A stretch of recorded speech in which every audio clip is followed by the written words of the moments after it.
coffee on his lap, cigarettes curling, smoking his political trap. Michael Vass roars through the screen, he flies, painting red and blue skies with his fiery cry. He's the world's watchdog, calling out the bluff. Right-wing swagger, but his heart's pretty tough.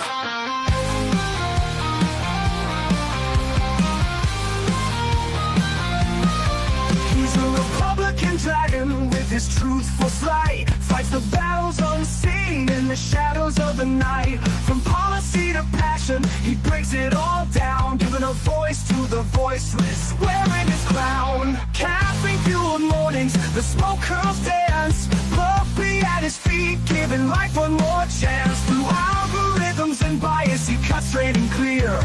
Michael's roar echoes in the hemisphere. Michael Vass roars through the screen, he flies, painting red and blue skies with his fiery cry. He's the world's watchdog, calling out the bluff.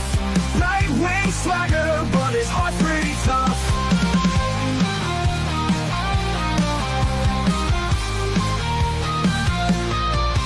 No sound bites allowed is his ultimate creed. A dragon's perspective where facts are the seed. Standing tall on his battlefield of thoughts, guarding the truth that others forgot.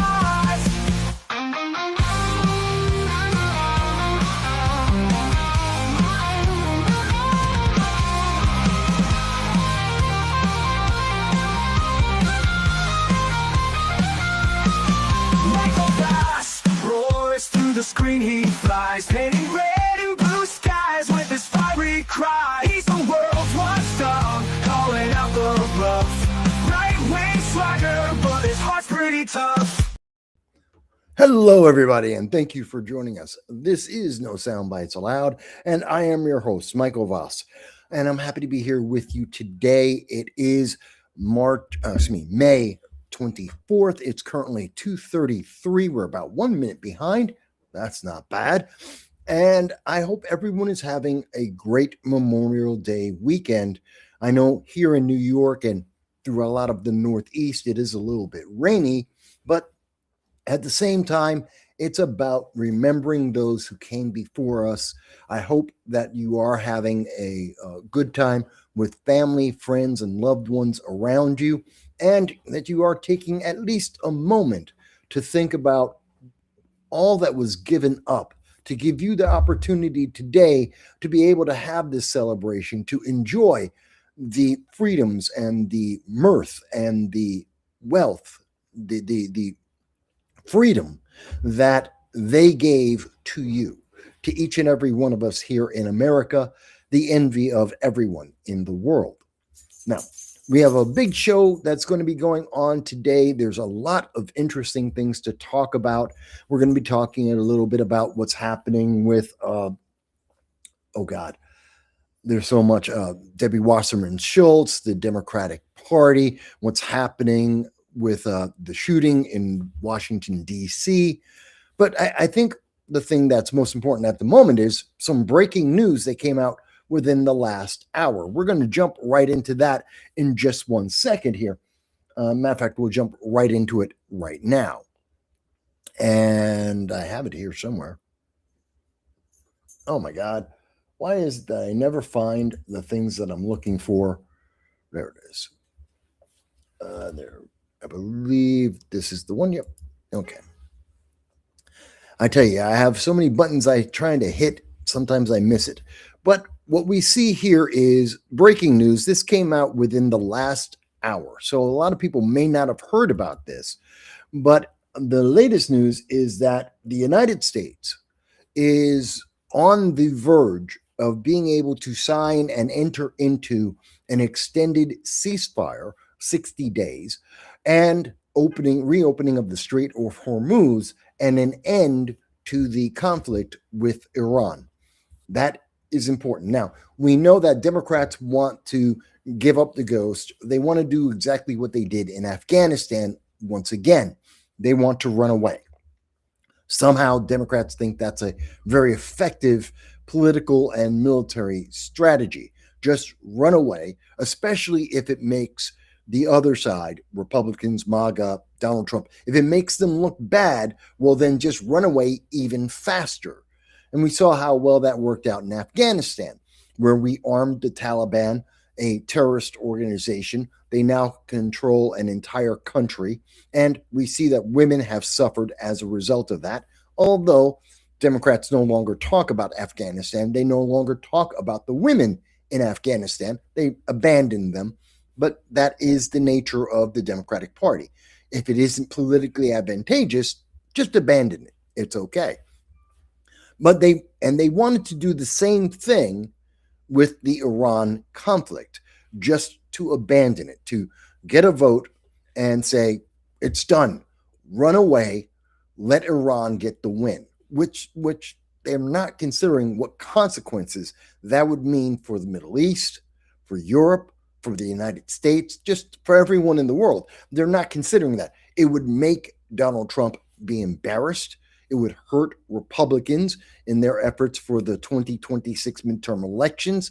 They think it would boost Democrats with their base, their progressive socialist base, and therefore they should be able to win more seats in the election because Democrats are always looking for the next election. That's their political outlook. That's their future planning, is what gets us through and win the next election.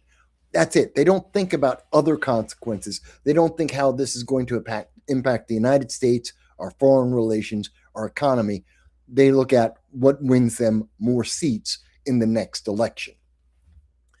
But we didn't get a vote in Congress due to Speaker Mike Johnson. We didn't get a vote on whether or not Donald Trump should get a reauthorization for the conflict with Iran, and it seems we don't need it.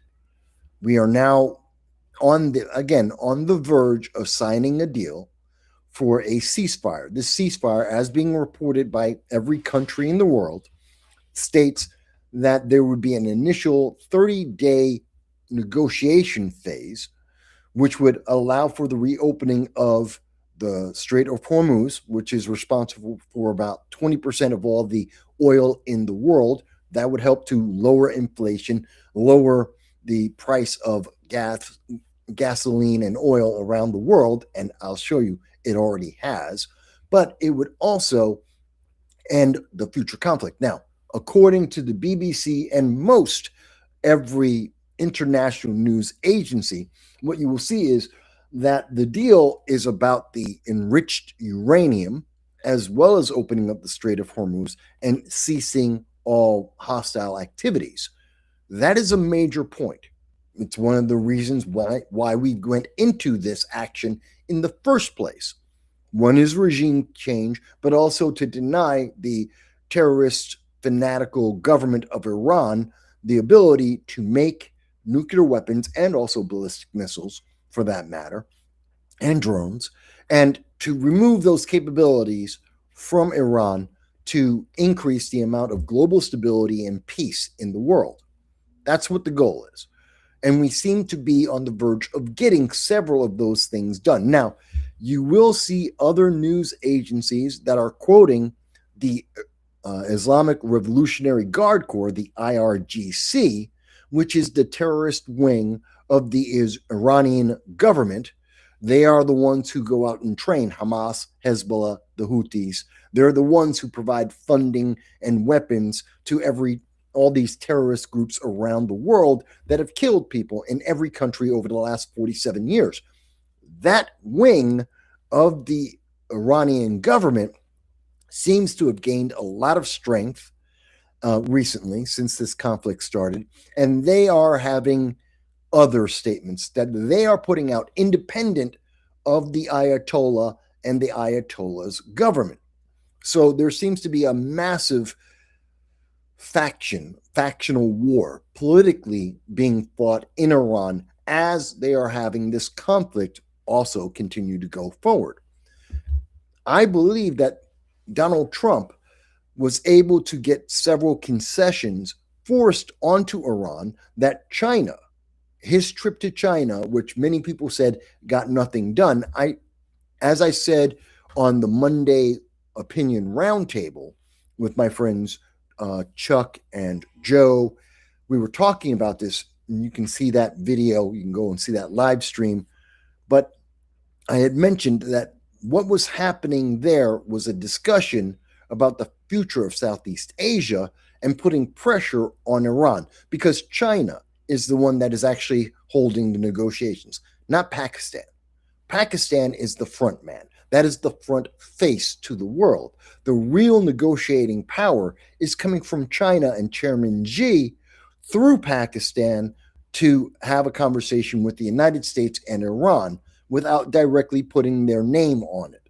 That's what really has been happening. And that conversation between Chairman Xi and President Trump, I believe, put additional pressure on Iran to agree to opening up the Strait of Hormuz and to accepting the ceasefire conditions that the United States has demanded. I think this is partially because Donald Trump has blockaded all the oil that was going from Iran into Pakistan directly and into Pakistan and indirectly into China and directly to China. We blockaded that so that they are suffering just as much as every other country in the world. And in fact, even more so, because China has doubled the size of its navy and therefore has an even greater need for the oil and the gas than most other countries because of their ambitions with Southeast Asia. So there's a lot of moving parts here. Most people have not been told about almost any of these moving parts. If you're not watching this channel on a regular basis, most of the mainstream news media, in fact, all of it, have ignored the various moving parts with China, Southeast Asia, the politics involved there. They don't want to talk about that, because if you understand that, you would understand that Donald Trump is actually doing a better job than the news media wants you to believe. That means you might not vote Democrat in 2026, and therefore they can't talk about that. They have to make Donald Trump look as bad as possible in everything that he does. They must put in a negative spin. Otherwise, they're afraid Democrats will lose the next election. And that is the most important issue for the Democratic Party. I don't think anyone would really dispute that. So I think this is great news that we're hearing. And, you know, the latest news, let me show you that as well. The latest news right now, and this is coming from, nope, that's another one from the BBC. But the latest update was that the United States and Iran have agreed to a deal in principle to wind down the war in the Middle East and end the Iranian blockade of the Strait of Hormuz. There's no immediate public statements from Iran, although we have been seeing back channel statements by the IRGC. This was something that was announced yesterday by Donald Trump. The IRGC came out and denied it. Some news agencies that don't like Donald Trump, or the United States for that matter, had made a statement saying, well, that wasn't true and that was just wishful thinking. And then today we got the confirmation that Donald Trump was in fact correct with his announcement yesterday that we were on the verge of ending this conflict, that there was a ceasefire deal that was almost in completion. And Donald Trump is in no rush to get that done, as he has said and has been reported that he wants negotiators to take their time to get this deal, the best deal possible, to make sure that Iran will not be able to proliferate nuclear weapons, that their abilities in spreading terrorism around the world is reduced, to make sure that the Strait of Hormuz are open. Those are basically the three major factors that we want to see. And as you can see, or you will see in 1 second, the price of oil is down. It's down at $88 now. As we came up towards the Memorial Day weekend, and it has been stated by Chuck Schumer and Hakeem Jeffries, the left have been screaming about, oh my God, the prices are so high. It's astronomical. We've never seen prices so high. And this is all because of Donald Trump. Donald Trump raised the prices, and prices did go up. That is true. temporarily, we have seen some inflation. But as we can see over the last 5 days, the world has been paying attention not to the headlines, not to the Democratic leadership that are looking for a political gain, but they've actually been listening to what Iran and the United States have been saying, and they've been looking at what is realistically happening, not the propaganda war. And what they said is things are getting more stable. We're getting closer to the end than we have been in some time. And the price of oil has dropped down and down and down, much to the chagrin of Democrats that want to have, they have to have this hype. They have to have this negativity saying that, oh no, it's all over. Donald Trump has ruined your holiday and the prices are skyrocketing. By the way, let's keep in mind that at this moment, as of the 24th, according to AAA, the price of gasoline average across the country is $4.50. Unless you happen to live in a bluer than blue state that is a sanctuary city state that you have governors that have TDS, like Kathy Hochul, like Gavin Newsom, like J.B. Pritzker. Well, if you're in one of those states, or Tim Walz in Michigan, then Minnesota. If you're in one of those states, well, then you have elevated prices higher than the national average, but everyone else has lower prices. And what we see is at the 454 currently, the average, that is still lower than the peak of oil prices without a conflict with Iran under the Biden-Harris administration. We are still not at the peak, at the highs under the Democrats in the last presidency. So that gives you some reference there to see how bad things are. Is it higher than it's been at the beginning of this year? Absolutely. Is it as high as under Democrats? No, it isn't. But they don't want to speak about that. They want to make this as bad as possible so they won't mention their failures, that without the United States being actively involved in a military conflict, without 20% of the gas, oil in the world being bottlenecked, without any of those stresses on the system, they're telling you, oh, no, it was so much better under Joe Biden. Just don't double check the history. Don't check the details. Just trust me, bro. Democrats know what they're talking about. No, they don't. This is about politics. It always has been. Always has been. But we will deal with that in one moment. Now, I did also want to take a look. We have some comments, and I always love to hear comments from my audience, including those who are watching over on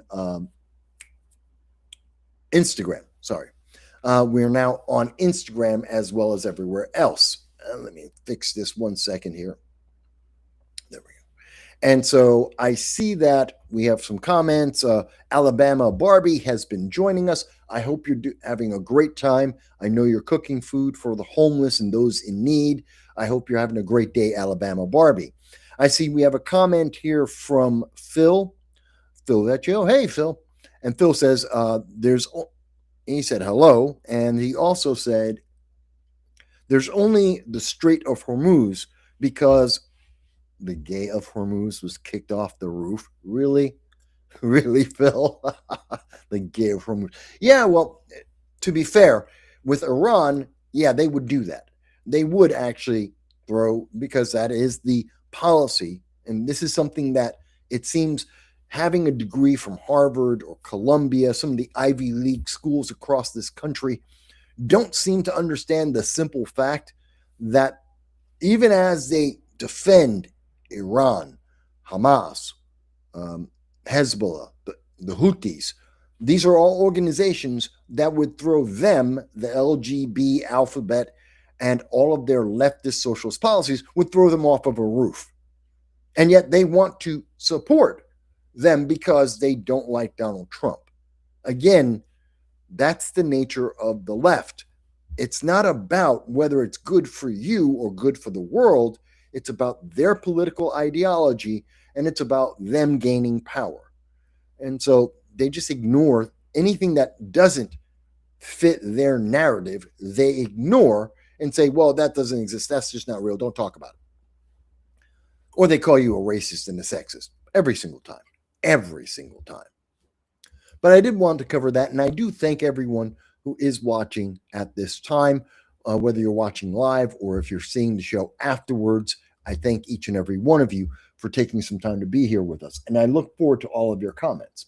So that is the breaking news right now. I believe, did I have something else on that? Bear with me one second here. Yeah.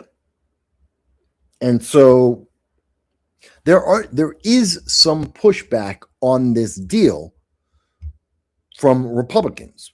And I just want people to understand it's not a universal done deal.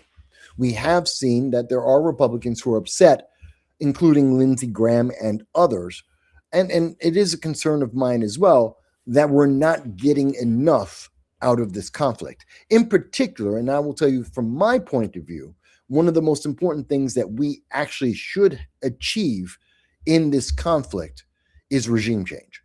We should disable the Iranian government to the point that the people of Iran are able to rise up and to take over their government and to install virtually anything to replace the Ayatollah and the mullahs and the IRGC that have put the world in danger for 47 years. Anything that makes that possible, to replace that, to defeat that, I think is a great thing. But there are other Republicans in office that have mentioned the same thing, and I have it here somewhere. There it is. But you may ask, what is in the deal? And if you noticed, I had to scroll all the way down because looking at Newsweek, they were more interested in focusing on the internal battle between certain Republicans and the Trump administration. And they want you to see that so that you are less likely to vote Republican in their mind. So that's why you had to go through a full 2 pages of just nonsense and stuff that's already been said in other news media to get to the important part. What's in this deal? What is it that Republicans, certain Republicans, are upset about, like myself, like Lindsey Graham, and what are the concessions being made? What we do know is nothing has been revealed yet, but Reuters has reported that the framework would proceed in 3 stages. We're going to have, beginning with an end to the war, a de-escalation in the Strait of Hormuz, again, opening up the Strait of Hormuz, and a 30-day negotiating period where we will work out some various details. Like Iran has consistently said they want to get reparations for this war, which they're not going to get from the Trump administration. But that's a negotiating point, and that's something that we will discuss. We know that Iran has said that they will give up the uranium, but how will they give that up? Who will they give that uranium to? How can we check that we have received all of the uranium from Iran that they have been enriching to 60% to be able to make dirty bombs and or nuclear weapons? Well, these are negotiating points that's what the next 30-day period would be for. Overall, this would be a 60-day extension of the current ongoing ceasefire as we get to those 3 major points: opening up the Strait of Hormuz, ending the conflict, and also getting the negotiating points of who's going to pay for what, who's going to guarantee and confirm the denuclearization of Iran, and so forth. And so this is something that we've seen cited. We also see the New York Times indicated the deal includes an apparent commitment from Iran to surrender that uranium. Now, again, You've heard from Reuters who said, well, the IRGC disagrees with that, but often, as we have seen, the IRGC will make a statement, but the government of Iran will make a completely different agreement or a statement that confirms what Donald Trump is saying. So we have an internal battle within Iran politically to assert who's actually in charge, who's making the deals. We need this 30-day extended period of negotiations. In fact, the 60-day total ceasefire extension, we need that because there's two factions in Iran. One side says they want to fight until they die because they believe that they will go to heaven. And you have the other faction, which is the Ayatollah and the mullahs, that actually run the country. They're not there just to fight and die. They actually have an entirely different plan. One, they know how many virgins they are promised. And two, they want the power. They want to remain in power after this conflict ends. And so they're trying to guarantee themselves. In addition, I believe that the IRGC is looking to try and delay this conflict as long as possible.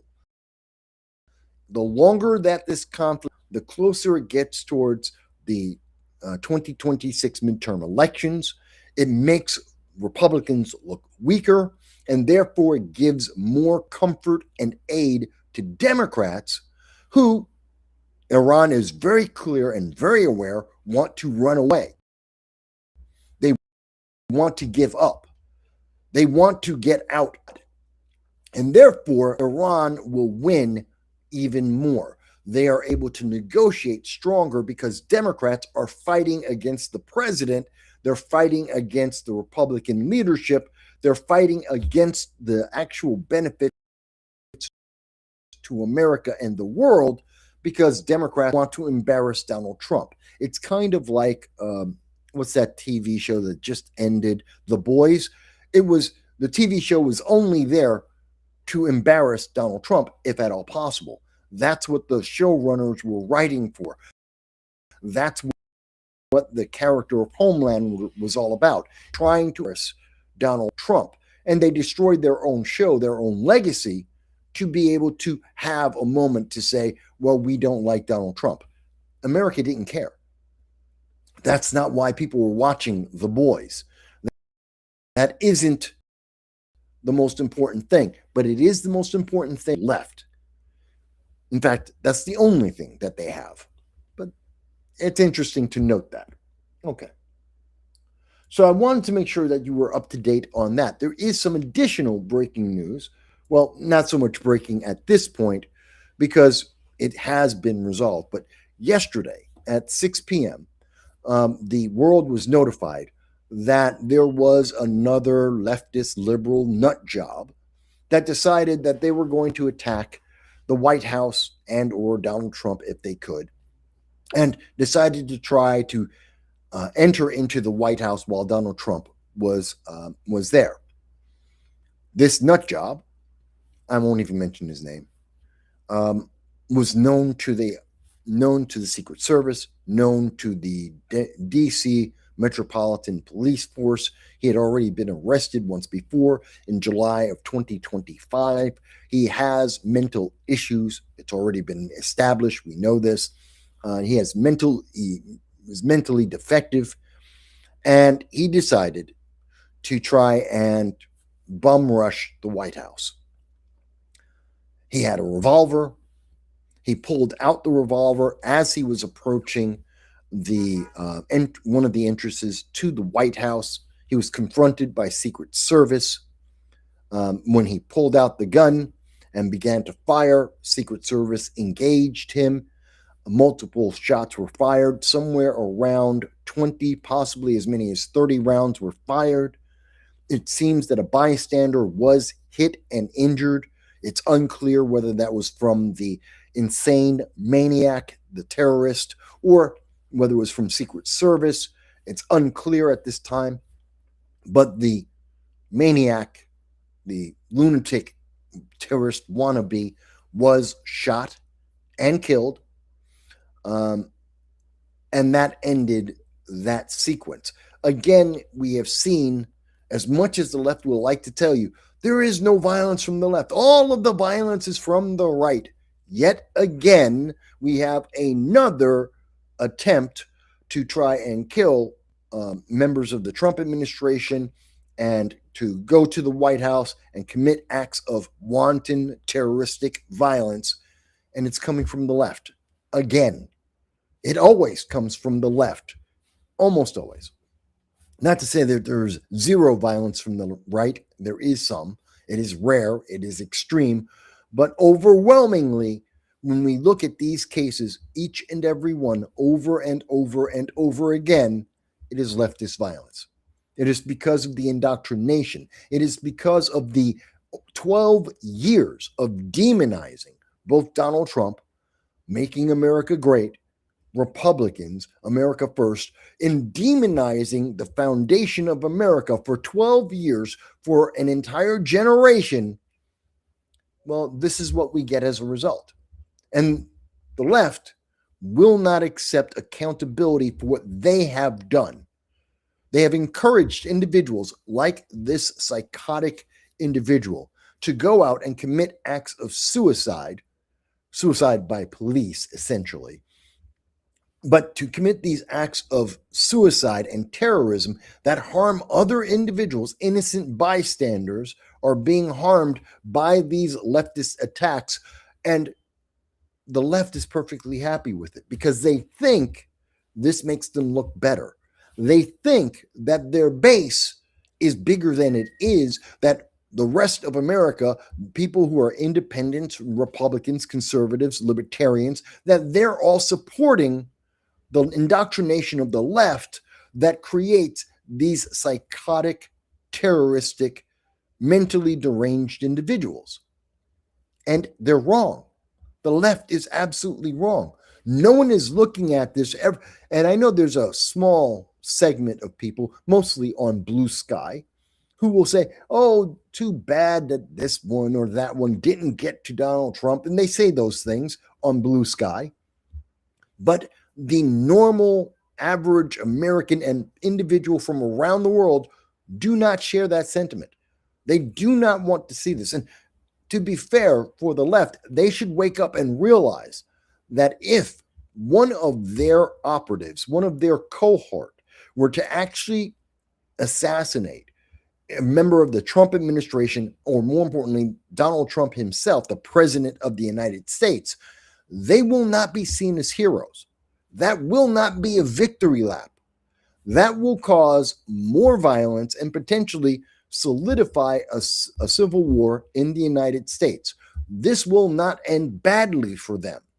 And they really need to be accountable and stop this, to put the brakes on and really get control of the most violent and radical factions within their own party, and to calm these people down, because it has been their rhetoric, their actions that have been increasing these attacks. We didn't see this under Obama. We didn't see this under Bush. We didn't see this under, well, Bush 1, Bush 2. We didn't see this. This is new. And this is definitively coming from the left. They want to deny it. It's undeniable. It is a fact. We have seen it over and over again. And there's nothing that makes us believe that this will not continue in the future. We will see it almost every single month. And they think that if they were to take out Donald Trump, then all of a sudden all Republicans would stop being Republicans. Is that the logic or illogic that these individuals on the left are working with? Do they think that suddenly making America great would no longer exist, that Americans will be happy to be secondary or last place in the world, to give up all of their priorities for their future, for their kids, their grandkids, that they would just give all of that up because Donald Trump isn't there? So it doesn't matter. Give everything up. Open up the borders. Make every single person who crosses the border an American citizen. Give away everything. Do they think that's what will happen? Because newsflash, that's not going to happen. That's not even close to reality. But It's almost impossible to understand how the left think, or rather, how they don't think. They react off of feelings that are based on mental disorders, just like in this case with this suspect who is now dead, who I don't know what he thought he was going to do. Perhaps it seems that he thought he was going to be a hero. That, and I honestly, I was talking with someone about this. Maybe you guys agree, maybe you don't. Tell me what you think in the comments. But I believe this was suicide by cop. And for those who are not familiar with the concept, there are individuals who want to kill themselves. They want to end their lives. And I'm sure I'm getting hammered by the various algorithms for saying these words, but it's just free speech. It's the truth. There are individuals who want to end their lives, but they're not brave enough to do so. They don't have the balls. And honestly, I don't want people to commit suicide. I think it's a horrible action. I think it's the coward's way out. And they don't take into account that there's a lot that they can do with their life to improve it. As bad as your life may be, you can improve it. I've been homeless twice. I've had a lot of money. I've had none. I just lost a home within the last 3 years. I lost my 95% of everything that I own. There are members, individuals who are watching the show right now. They helped me move the 5% of things that I could keep out of my home. So, yeah, life is a roller coaster. It goes up, it goes down, but it's worth being on the ride. You have to be here to get to that next high, to get past that low. But some people are unwilling to do that. They are too weak-willed and they want to give up. But rather than to take themselves out, which would obviously harm their family, their friends, it would negatively impact the people who know them, they instead decide to go out and they get into a confrontation, a violent confrontation with police officers, knowing that if they are violent enough or they're targeting someone big enough, then they'll be taken out. And I think that's at the core of many of these attempts against Donald Trump and members of our government. It's because they want to be taken out. They want to have someone, this way they aren't doing it themselves, but they're getting the same end result that they want because they're depressed, because they have been so indoctrinated by the left that everything is so terrible, that the world is ending. Climate change will kill you. You'll never be able to make any money. You're just going to be impoverished and a slave if the right gets their job, that you might as well just not be here. That's what they're thinking. Again, this is the indoctrination of the left. It has no positive outlook. There is no good thing. Every white person is by birth, according to the left, according to critical race theory. People like Ibrahim Kendi, they're by birth marked as evil. But at the same time, people of color, well, individuals, minorities from around the world, you're marked by birth as a victim. Those are eternal positions. You never get to end that.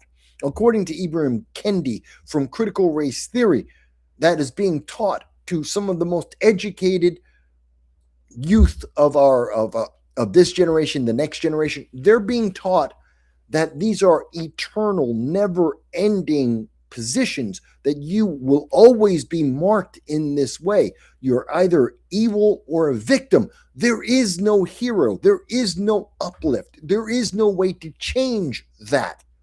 No matter how successful you will be as a black man, according to Ibrahim Kendi and people of his ilk like BLM and Antifa, if you're a person of color, you will always be a victim. No matter how successful in your life you are, no matter how happy you may be in your life, you will always be a victim. And for those who are considered white by BLM, Antifa, Ibrahim Kendi, and that group of academics, well, if you're white, you're just evil. And you will never be able to wipe that out. It will be a lifelong thing. And that isn't conducive to a government, to a nation, to a society. And that's why you see so many people who are on the left who have believed and bought into this indoctrination. They're constantly on medications. They're constantly on drugs. They're constantly going for consultations. They are constantly, eternally in therapy because they're depressed, because their ideology, the worldview that they have been taught and they have been drilled into their heads, it's depressing. Their entertainment is depressing. Stranger Things, The Boys, Star Wars, Mando and Grogu. It's all depressing. It's meaningless. There is no positive, no joy. There's also no gender. There's nothing to uplift you. You can't, nothing gets better under their ideology. You just are eternally in this gray, mushy world that you suffer through. So I'm not surprised why we see so many on the left so dissatisfied on so many medications and in so much therapy, and why so many of them are looking to do suicide by cop. It's sad. And I wish it wasn't that way. I wish the left would understand the consequences of what they are doing and how it is so negatively impacting tens of thousands, if not millions of individuals are being negatively harmed every day by their ideology. I wish they wouldn't think of that, or at least have the wherewithal to be accountable for that and have some kind of answer for that. It's kind of like, what was it? Last week, we were talking about in Texas, the Texas Children's Hospital is the first hospital to have a detransitioning clinic for all of the children who were convinced that they should abandon their birthright to cosmetically change themselves so that they would be accepted. And now they have the opportunity, when they find out that was wrong, they have at least an attempt to try and get some semblance of their original life back. See, that's the right trying to come up with a solution.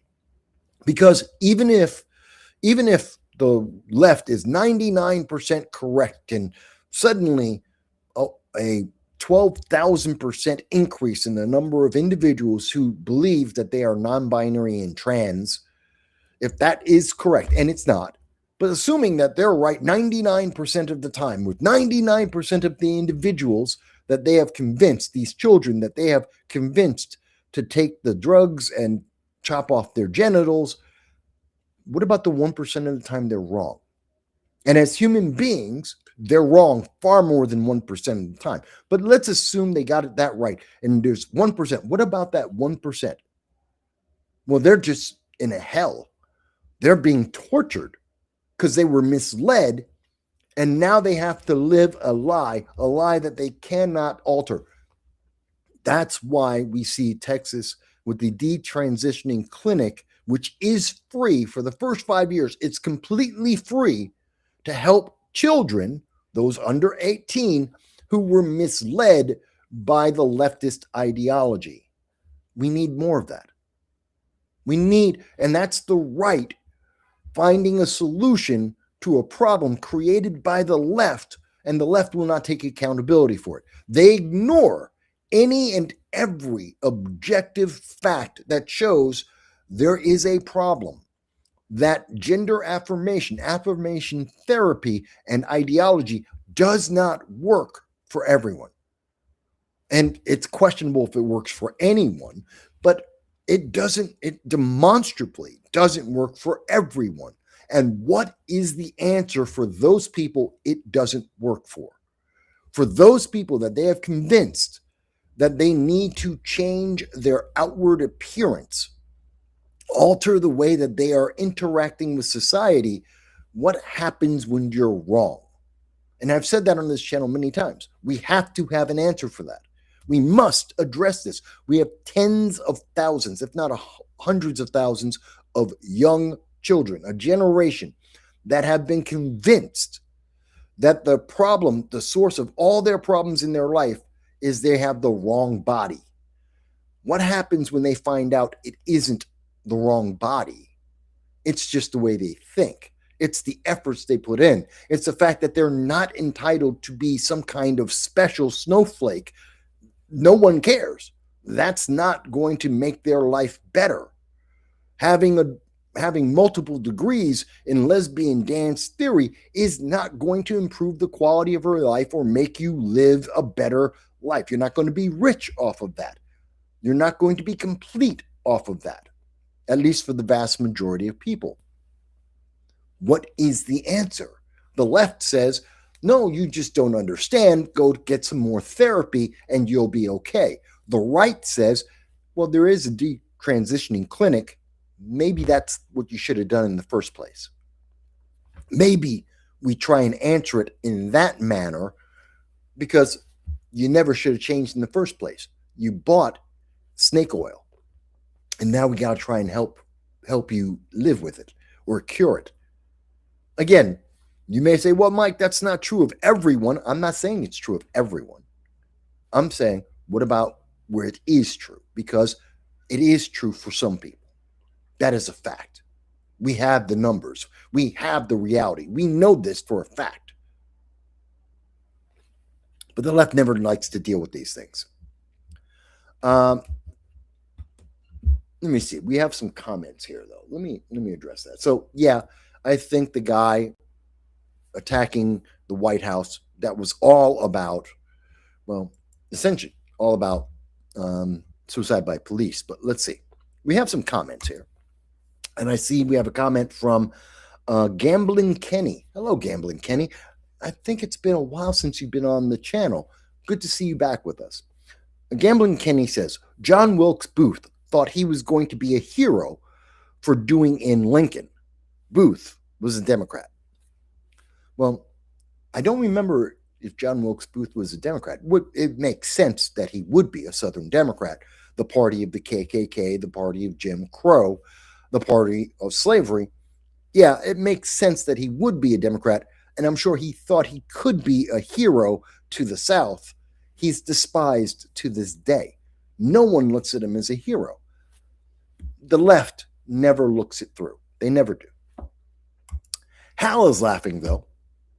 Hal, for some reason, found something I was talking about there to be funny. Okay.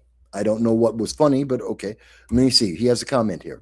He says, Star Wars fans suffering from depression? Well, yeah. Have you seen The Last Jedi? Solo? Mandalorian and Grogu? Acolyte? Ahsoka? It's depressing. Every one of those shows is depressing. They're horrendous. And they destroy the lore of Star Wars. Each and every one of them. Disney Star Wars has been destroying the foundation of the most successful series of movies in history. And I think it's amazing. But yeah, there's a lot of people who are, and that's why no one cares about Doctor Who or Star Trek or Star Wars. We've destroyed them. Indiana Jones. We've crushed that. And that's something that brought a lot of people happiness and joy. It's one of the things that Mark Hamill once said, that he enjoyed being Luke Skywalker because even to this day, he goes around and he meets kids and families and people that look at him as Luke Skywalker and say, I love that character. That lifted me up. That was a wonderful role. That was a wonderful movie. It was uplifting. You don't hear that about Ray Palpatine. You don't hear anyone saying that Finn is a hero and someone that I want to look up to and be just like. The cowardly, bumbling minstrel that is Finn. You don't hear that. No one cares about Ahsoka. No one cares what's going on with the Acolyte. People didn't even watch that. So yeah, it was depressing. Star Wars fans are suffering from depression. Look at what they have.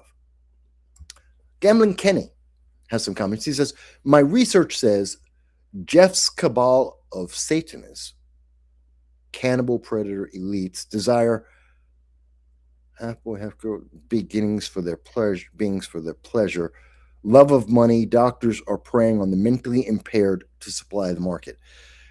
It is an industry.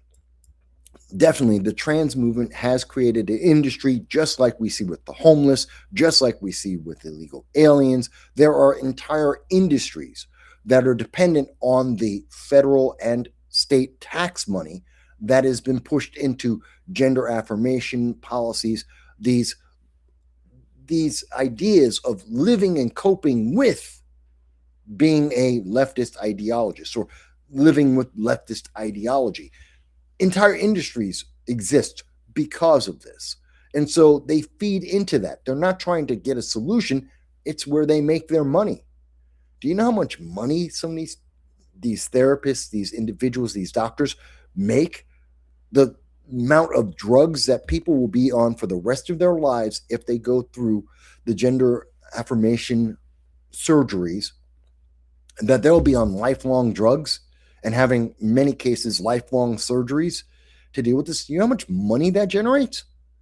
We're not talking hundreds of thousands of dollars. We're talking in an entire lifetime, millions of dollars.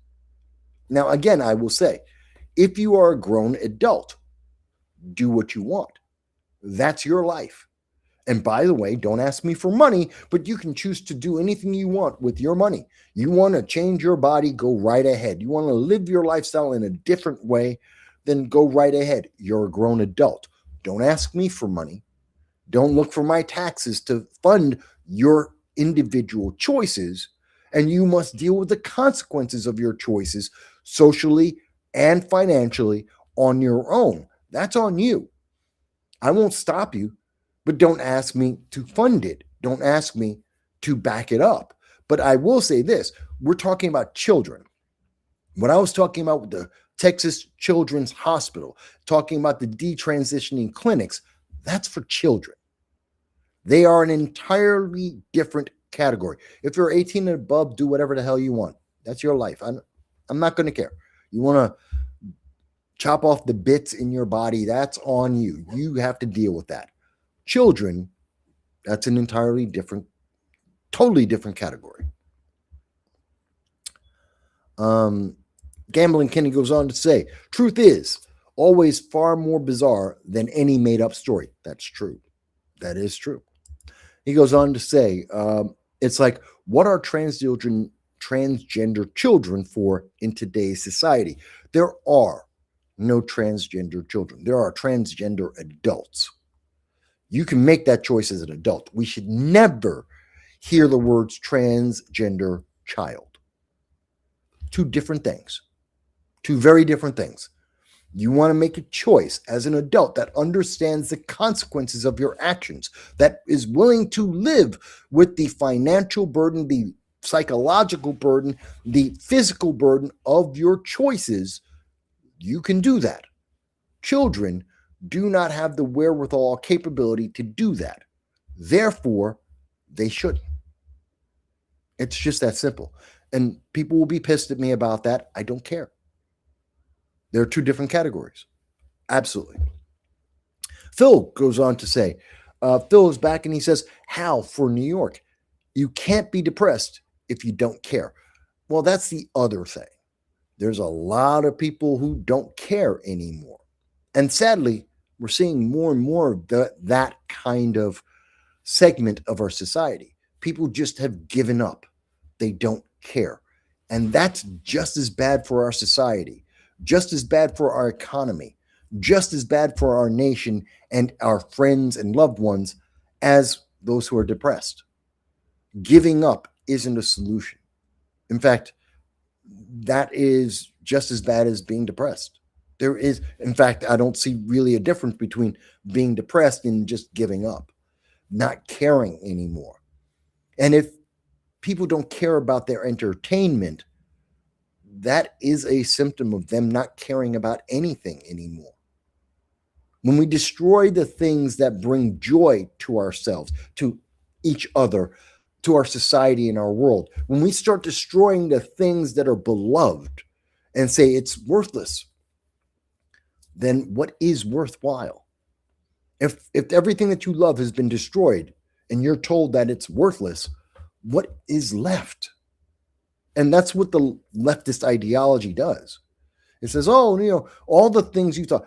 007, well, he's not masculine anymore, but he's supposed to be. That's the whole point. But he can't be. Why not?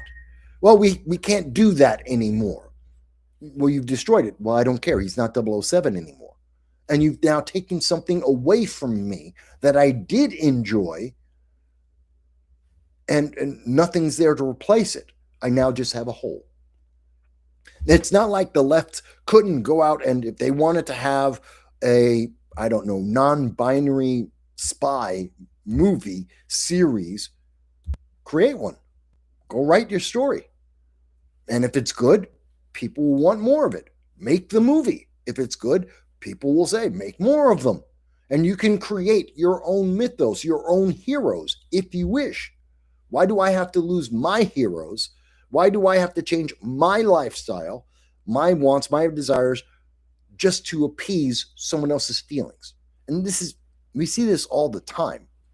And I'm going off track here a little bit, or a lot so far, but that's one of the problems, especially with leftist ideology.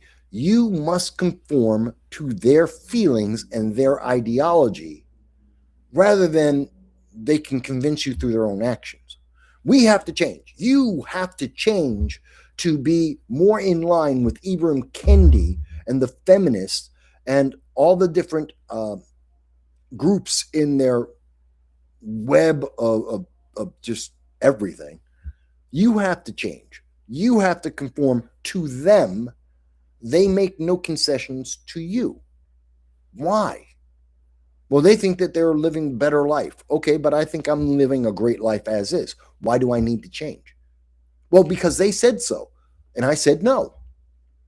What's the point? Oh, but you have to. They're going to force you to. And there's the problem. If you have to force me, if you take away all other forms of entertainment and inject your politics, your propaganda in everything that I love, rather than create your own movies with your own propaganda, then say, well, this is just as good as Star Wars. Well, you can't. No one accepts it. You know for a fact your crap doesn't work. Therefore, you have to infect everything I love. Well, that tells me what you love failed. Great example. I know I'm way off of topic today. Way off of topic. But okay, let's talk about The Odyssey by director Nolan.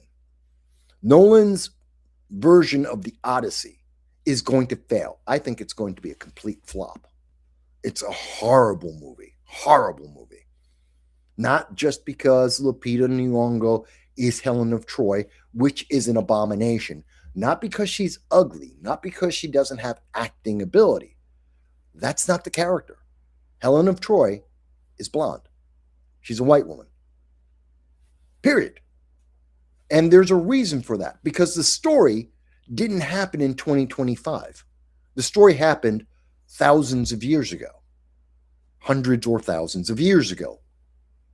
And that is a classic. Notice, it's a classic. It has survived thousands of years in multiple cultures to this day. And now Nolan's coming out and saying, no, I can do it better. No, you can't. You can't. Your stories aren't lasting 3,000 years. The leftist ideology doesn't have anything they can point to and say, it's lasted hundreds. They don't have stories or entertainment, anything that's lasted decades. They can't make something that people love for a decade, and they're trying to improve on things that have existed for 100 years or more. In some cases, like with the Odyssey, 1,000, it's going to fail because they have failed. And what they're offering is substandard. It's disappointing. It's depressive. And as long as we keep appeasing them, as long as we keep buying into this idea that if you give it enough money and time, it'll work, we're going to all be dragged down with them. It's a vortex. a vortex that goes into a black hole. It's just sad. Kenny comes up and says, socialism, ideas so good, they have to be mandatory. They have to be enforced with force, with violence. Yeah. No one ever chooses to be a socialist. You are chosen. It's chosen for you by some guy with a gun or a bunch of people with a bunch of guns saying, you're going to be socialist now. You don't really have a choice. Yeah, that's what usually happens. All right. So I've gone completely, oh my God, the show's gone off the rails today. Okay. It happens. It's a holiday. What can I say? But yeah, I think the suspect, the terrorist nut job who attacked the White House, got shot and killed for his effort. Yeah, I think he was just depressed because leftists are depressed. And I think he wanted to do suicide by cop. I truly do. Okay. Hey, good news. I just got a message. My show with Gonzalo Duran and Jose Vega is going out either later today or tomorrow. And that means I can, the embargo has been released and I can actually play for you my event, my special, my community TV special with featuring Jose Vega and Gonzalo Duran. That'll be coming out this week, probably tomorrow. So something to look forward to, folks. Good. Now, we've been talking about some pretty deep stuff here. Let me take a moment to get a little bit lighter because, like I said, we need in our life to be able to laugh sometimes, to enjoy things a little bit. And so you may or may not have seen this before. So I'm going to play this. So, I can't put the music on, though. If I put on the music, I'll instantly get a strike. So what we see here, I'm not sure. A couple of people have had it. I'm not sure who the original source is. But this is a AI video, not real. I have to say that, even though you'll see it's not real. But I thought this was funny. This is with Stephen Colbert, his final show.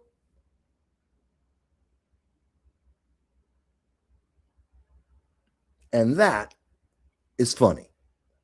That is funny, folks. And I know the left are all like, that's just not fair. That's not funny. That's mean. And, it's so evil and cruel.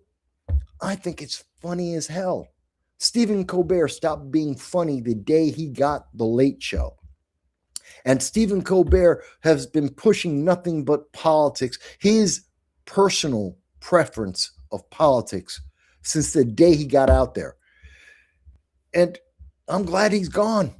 I'm sad that he took out the Late Show with him, an institution in entertainment for decades. And he just ruined it. He destroyed it so badly that it's dead.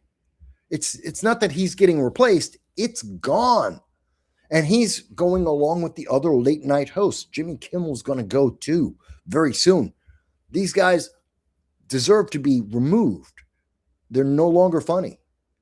They weren't even trying to be. They're just political mouthpieces. They're propaganda engines. So seeing this made me laugh. This has been the funniest thing I've seen from the Colbert Late Show since the day that it started. It's the only thing that I've seen of the Colbert Late Show is just this. And I think it was great. I found it incredibly funny. I don't know if other people did. So I wanted to take a second there just to laugh for a moment because we were talking about things that were so serious. So I wanted to take a second for that. But moving forward again, there are other things that are important right now. Something that no one's been talking about is Russia appears to be flexing its muscles. As much as they have said that they're looking to get a ceasefire with the Ukraine, for those who have been watching this channel for long term, you may recall back in 2021, 2022, I mentioned that the Ukraine is just a stepping stone, and that there are several nations that are worried they are next. That would be Poland, Latvia, Estonia, Lithuania, that they are concerned that Russia would be seeking to go after them, so that Russia would have an access to the Black Sea and to the North Sea for their navy, as they used to have control back under the Soviet Union. Well, the fact is, we saw that Russia made the same attempt recently. Has Russia just threatened a NATO member at the United Nations? Listen to this. Membership in NATO will not protect you from retaliation, even if you're a member of NATO. All right, that's Russia's UN ambassador at the UN Security Council. A lot of people in America never heard about this. I mean, besides the fact that very few people, very few Americans pay attention to the UN, because we shouldn't. The UN is pretty much useless. But things do happen there, and the politics that take place in the UN are important geopolitically to the United States.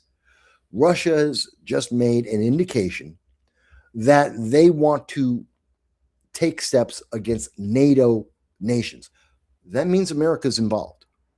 That if they are willing to go after any of our NATO allies, the United States, by contract, by our agreements, we would have to do something about this. So we need to pay attention. We need to pay attention to what Russia is doing. Is this part of their negotiation with the Ukraine? Is this just bluster, as often is the case from Russia, that they're just making a big show of force so that they can negotiate on better terms somewhere else? Is that what's happening? Or is the fear that Latvia, Estonia, Lithuania, that they have lived with, Riga, the fear that they have lived with, is this real? That's a very important question. And I think we're seeing that the fear, well, there's a reason for it. Meeting, and he is directing his message to Latvia, a Baltic country and NATO member. He said Ukraine is planning to launch drone strikes on Russia from Latvian.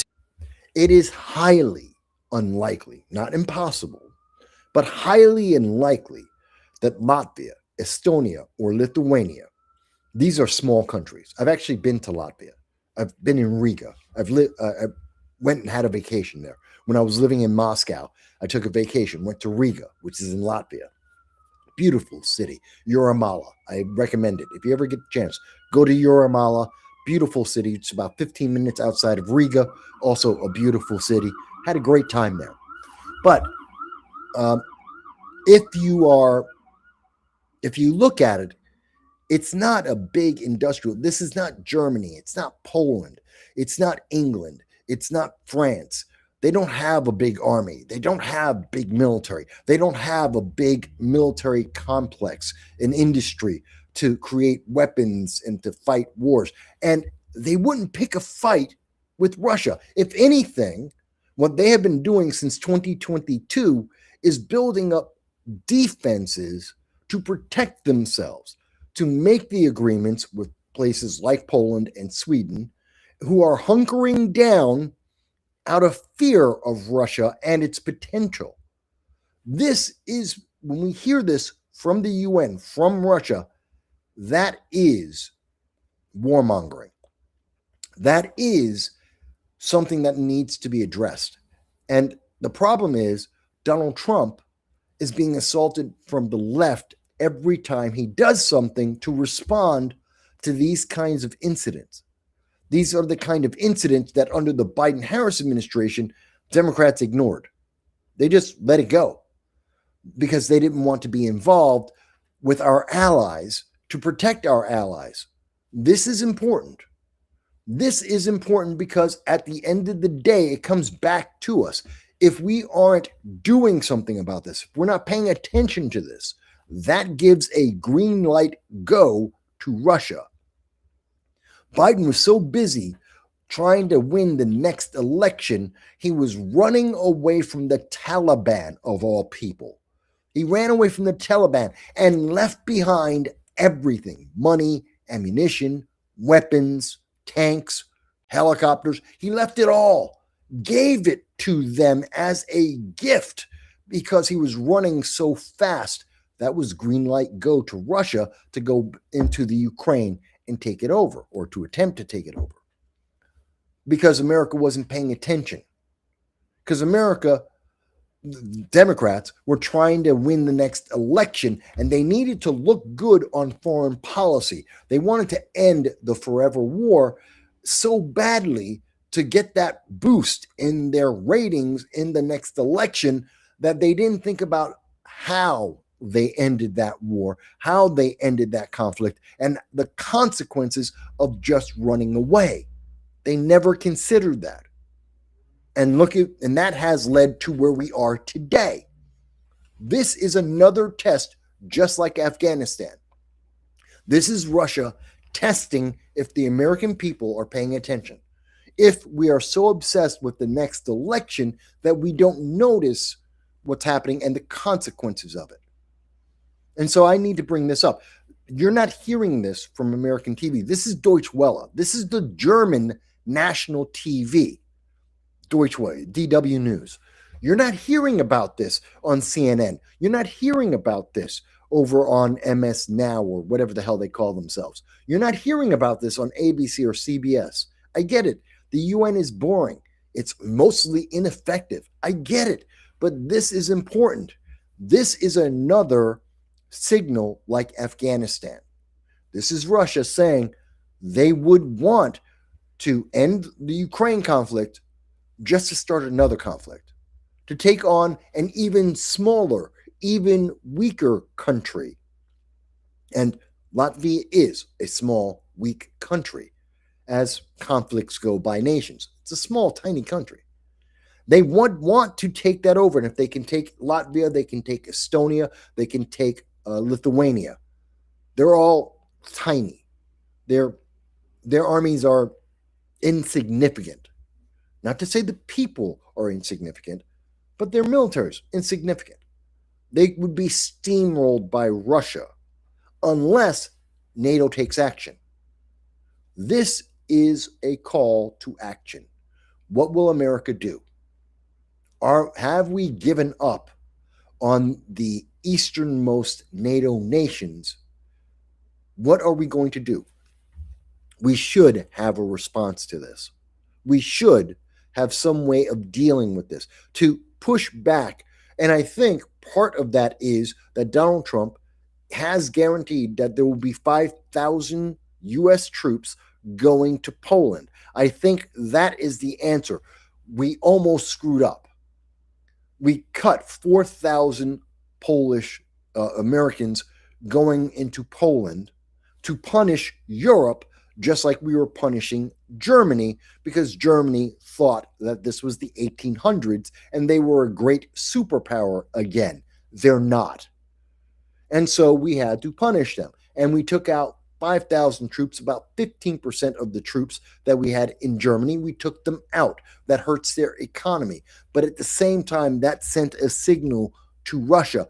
Is America forgetting the consequences? Is America willing to back out entirely and let Europe hang by itself on its own petards?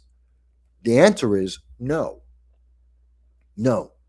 We will go into Poland. We will add our troops. We will support first and foremost the allies that we have that support us as much as we support them.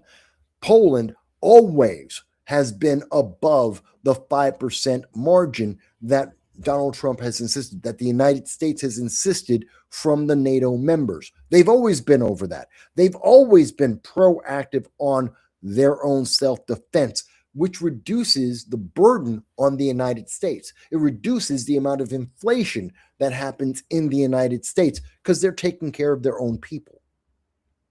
And therefore, we're willing to support them because they're supporting themselves, which helps us. Germany, not so much. That's not true of Germany. It is true of Poland. And through Poland, we then are able to protect Estonia, Lithuania, and Latvia. And I think that's important. But I wanted to bring that up because no one else is talking about that. No one else is thinking about that.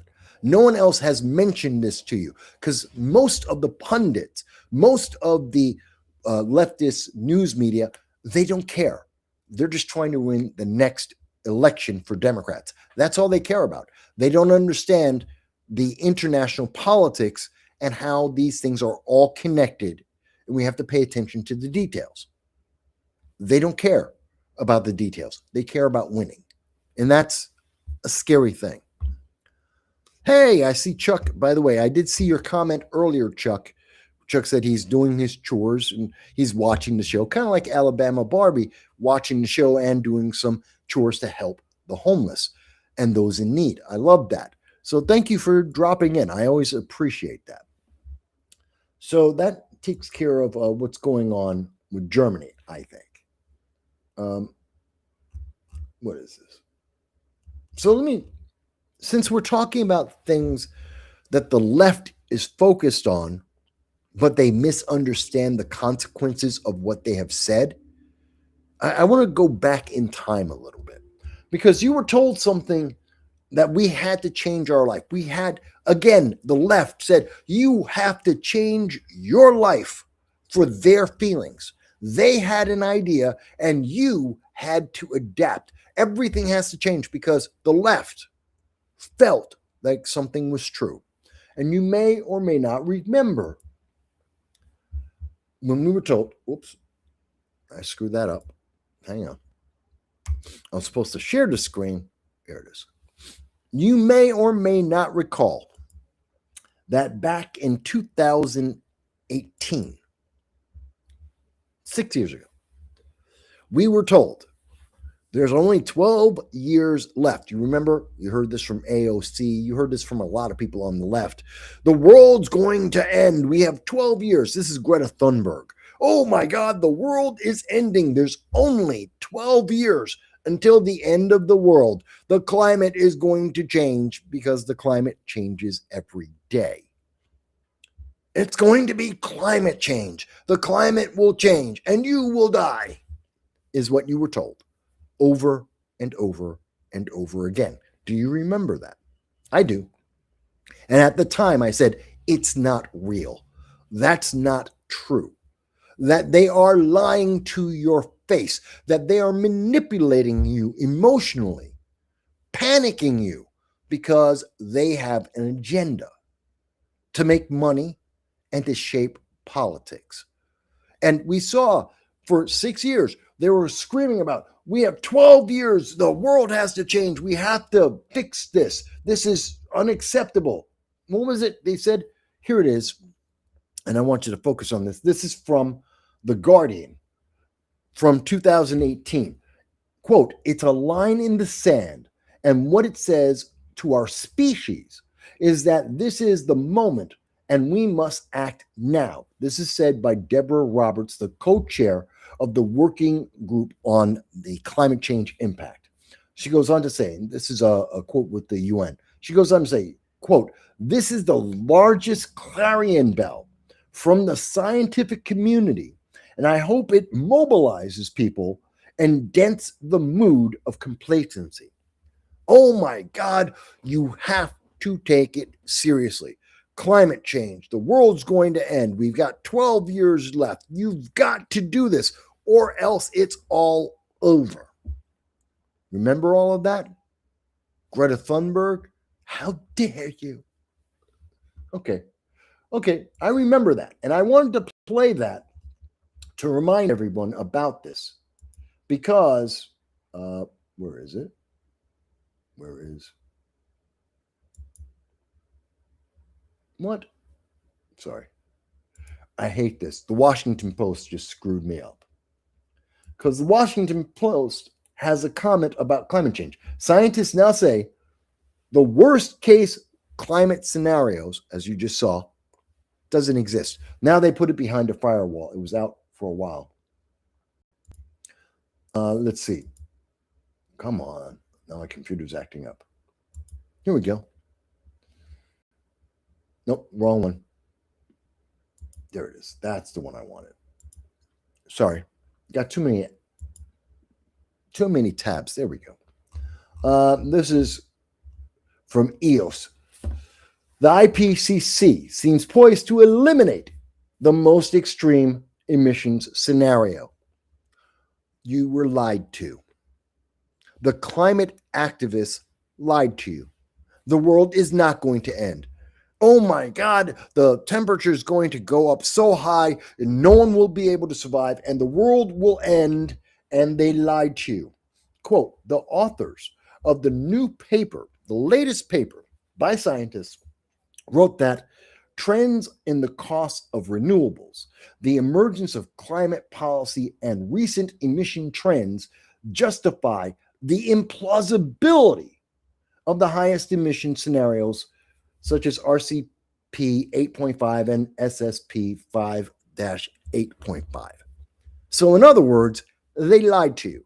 Remember, we have been told the United States hasn't done enough, that the United States is the biggest cause of climate change in the world. You were told that for year after year after year. Democrats made money, got donations, got elected, telling you how horrible you were because of climate change. New York State had to change the entire policy. Our policies and our economy were reversed and changed just because of climate change, because America was so terrible at it.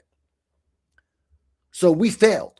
According to the very same scientists in 2018, they were telling us the world was going to end, said America was the cause. America didn't do enough, that America isn't part of the Paris Accords. We haven't changed. We haven't reduced our coal. We haven't reduced our nuclear. We haven't increased our solar, our wind, our geothermal. We haven't done enough. The world's going to die. And now in 2026, excuse me, it's 10 years. It's 8 years later. 8 years later. And now in 2026, oh, by the way, it's not going to happen. It's not true. The fear that they were using to motivate you to give up on your life, you got to go and get an electric vehicle because we're not going to make gas vehicles anymore because the world's going to end. No, it's not. Oh, you can't have nuclear power plants. You got to have solar. You have to have wind. It has to be renewable because the world's going to end. No, it's not. You can't use oil anymore, can't use coal anymore, can't use natural gas. Doesn't matter that we have enough natural gas in the United States alone, in the Northeast alone, to be able to run America at this level of quality of life for the next 125 years. Doesn't matter because climate change, the world's going to end, except it's not. They lied to you. They made a ton of money and they changed your lifestyle, which is what they really wanted to do. They wanted you to live a different way. They wanted to control how you live. And they lied to you. They fear-mongered you. The world's going to boil and burn, and no, that's not going to happen. We won't be able to breathe and the trees will all burn down and everyone will die. No, not going to happen. They lied to you. And now they're saying, well, it's because America and the rest of the world, they changed everything. You just went through the last 8 years telling America and the American people that we never changed enough, that we never did enough, that we're too much of a problem. You spent almost a decade, telling us how screwed up we were, even though we led the world in greenhouse gas reductions. You always said, go every time we went to the Paris climate commissions, we were told we didn't do enough, that we had to do more, that it wasn't going to help. We had to keep pushing. And here it is 8 years later. And oh, by the way, no, actually you did fine. America did fine. We don't need to, it's not going to wind up being the horror story we told you. Just like everyone, including myself, many people who have read many of these papers said, no, they're lying to you. These stories that they're telling you of these horrific outcomes isn't true. It won't happen. It's not real. Oh, but Mike, you're a science denier. Anyone who doesn't agree with climate change doesn't agree that we only have 12 years left. You're a climate denier. No, I'm not. Because I was right. Me and many of the people who looked at the scientific papers, looked at the miscalculations and the false narrative that was pushed onto you to change your lifestyle, the people who were pushing back on that, saying, this isn't really real. This doesn't make sense. This isn't science. We were right. We were right. Now they're trying to tell you, no, it's even though they were wrong, that their science, the science, you got to believe the science. Science always changes. Science is the eternal quest of questions. And when you think you understand something, you ask another question. You do another test. And often, almost always, what we think is true isn't. We just haven't done the right test. We haven't asked the right question almost every single time. Science is not fact. Science relies on fact, but science itself is not fact. But they've said that so that they can control you. You have to change your life so that we can fight climate change. Because if you don't, everyone dies. And you don't want to be the bad guy that causes everyone to die. You're going to kill grandma because you had your toaster plugged in, because you decided to drive a car. Oh my God, you're such an evil person. Except grandma isn't dead. She's not going to die. And you driving your car is making no difference whatsoever. That was all a lie. They lied to you. And they lied a lot. Maybe you think, okay, well, what is it in more regular words? Let's look at the news here. Climate report says world won't get as hot as feared, but we'll pass the warming limit. So they were wrong that if we pass the warming limit, which they told us for 10 years, if we pass that limit, it's all over. We're all going to die. Now they're saying, oh, we definitely are passing the limit, but we won't die. No kidding. Not a shock. Look, you can tell me that I have absolutely no doubt that the planet Earth has cycles of seasons, just like we all go through. There's the 4 seasons. You got winter, fall, summer, spring. Happens all across the planet. We all know that. The planet itself has seasons. We know for a fact, according to the science, that there are seasons of winter, and global summer. Except for the planet, when it goes into global winter, that can last for 20,000 years. Global summer can last for 20,000 years. The planet has been, at least, we can determine that at least about 20 times the entire planet has been a global dust ball. It has been that hot. And we know, according to science, that the planet has been a global ice cube at least another 19 times. The planet has seasons. You're telling me that the planet is going to change its temperature? That may happen, and there's nothing you can do about that. We can't change that on the planet. This isn't a science fiction movie. We can't just change the climate. We live in the real world. And if the planet wants to get colder, or if the planet wants to get warmer, it's going to do that. And human beings make no difference. Make no difference. Planet's going to do what it does. But you want to tell me, oh my God, but Mike, you're driving a car, you're riding a motorcycle, you have your TV on, you have a light on, you're just destroying the planet. Screw you, you mindless moron. How dare you? You want to be Greta Thunberg. Listen to everything she says. Greta Thunberg barely graduated high school. She's not a scientist. She has no idea what she's talking about. They used a mentally challenged child to manipulate your emotions, and people still regard her like she's some super scientist, like she knows what she's talking about. She's an activist. She went from being a child activist to a grown activist. She has no degrees.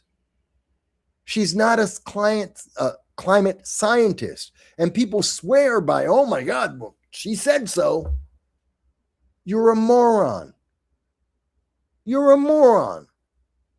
You want to tell me, Mike, I want to make the planet cleaner. Fantastic. Let's make the planet cleaner. I got no problem with that. But you tell me that I have to change my lifestyle. America has to go back to the 1800s, that we have to impoverish ourselves because the planet might change half a degree in the next 100 years? No, screw you. No. According to the article, came out on the 19th, scientists are jettisoning their worst and best case scenarios for the warming world as no longer possible. That shows how modest gains in the fight to curb climate change have dialed back the most catastrophic nature. How could it dial back the most catastrophic nature when we didn't do what the scientists said we needed to do to dial it back? Do you not recall? They were asking for more than what we have ever done. And they're saying, oh, so that means fundamentally they were wrong from the beginning. We didn't do what they said we had to do to avoid this worst case scenario. We didn't do it. The worst case scenario is implausible. It is not possible. It cannot happen. Not because I say so, because now they're telling the same science is telling them it was never possible. They lied to you. It's amazing to me. Warming is now implausible. Implausible. They used you. Same leftists with the same crazy ideas. It just annoys me. I know not everyone's following this. Not everyone thinks it's as important. I do. It's an example of how they use the news media, social media. They use the academics and the funding that these studies get to manipulate the way you live. It was a social experiment. It was a test to see what will the lab rat do if the lab rat thinks it's in trouble. And you, my friend, and I were the lab rats.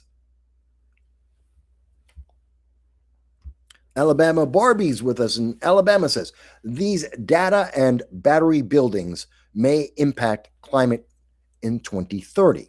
Okay, so you're talking about the AI, these AI data centers.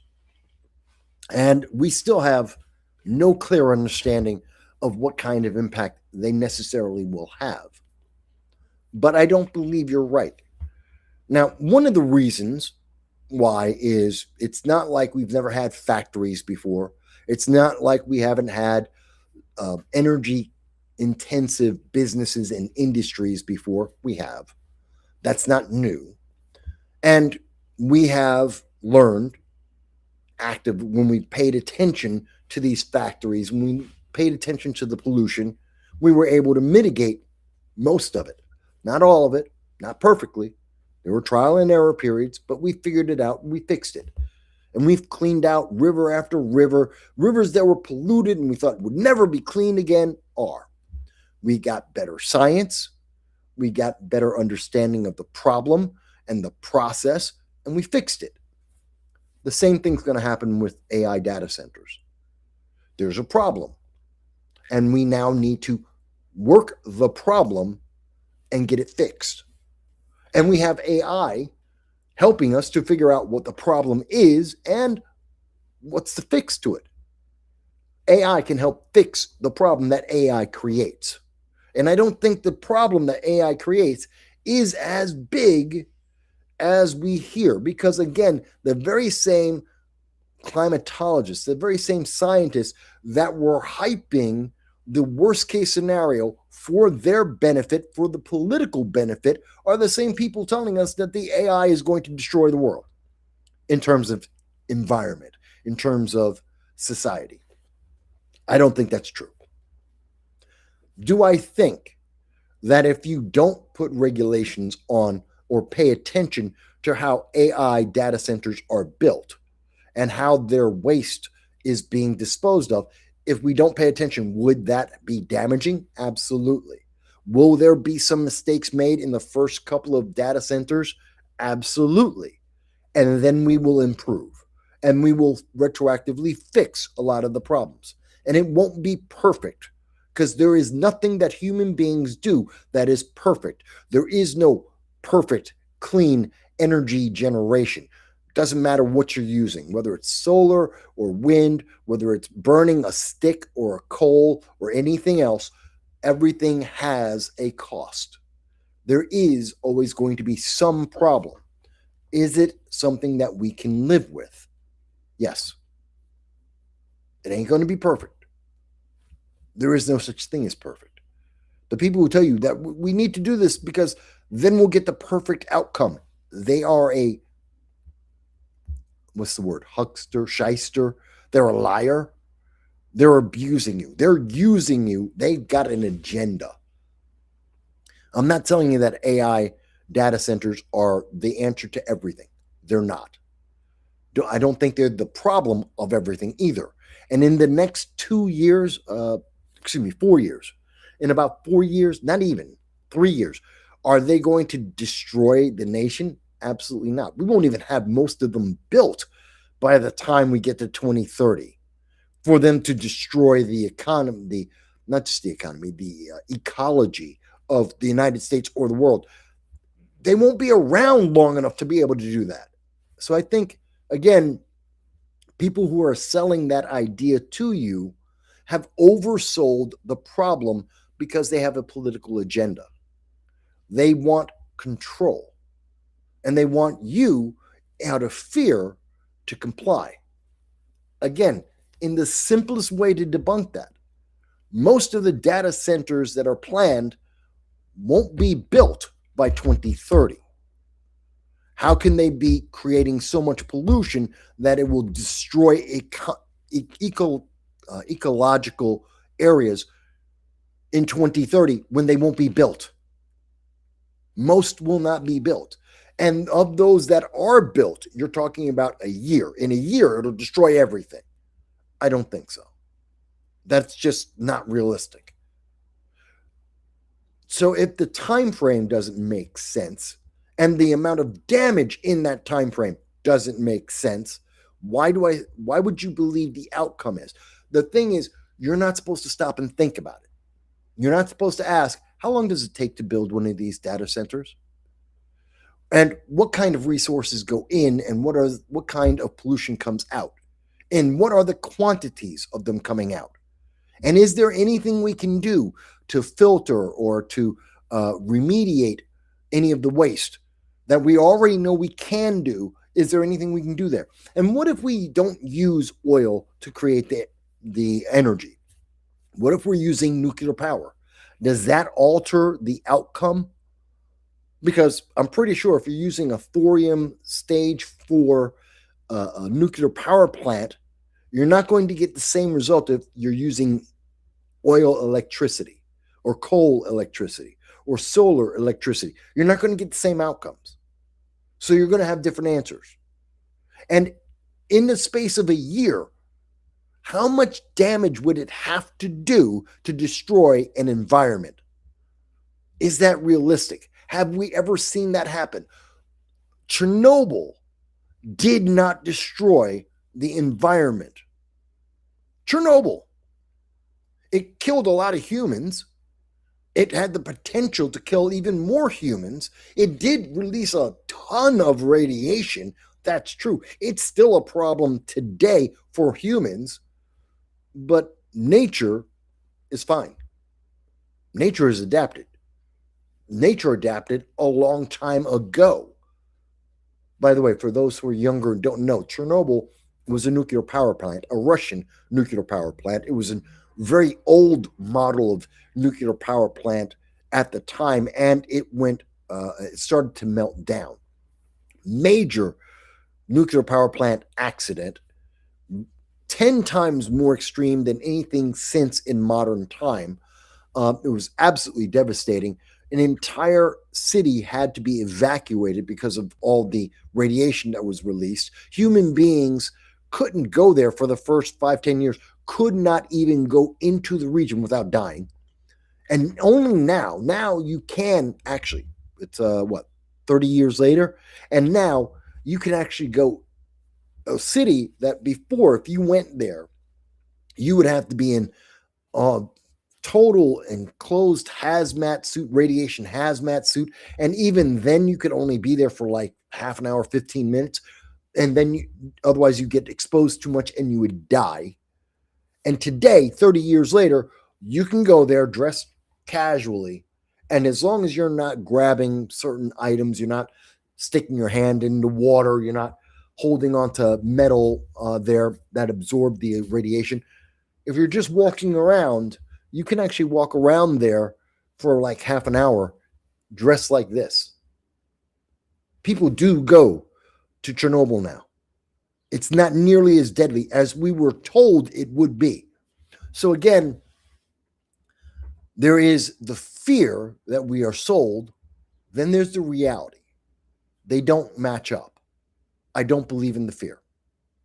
So that's the long way to that answer. And I understand, Alabama Marmy. I'm not saying don't be concerned. I'm not saying don't make precautions. I'm not saying let's make them the best that we can. I'm not saying we can't do those things. I am saying don't let the fear stop us.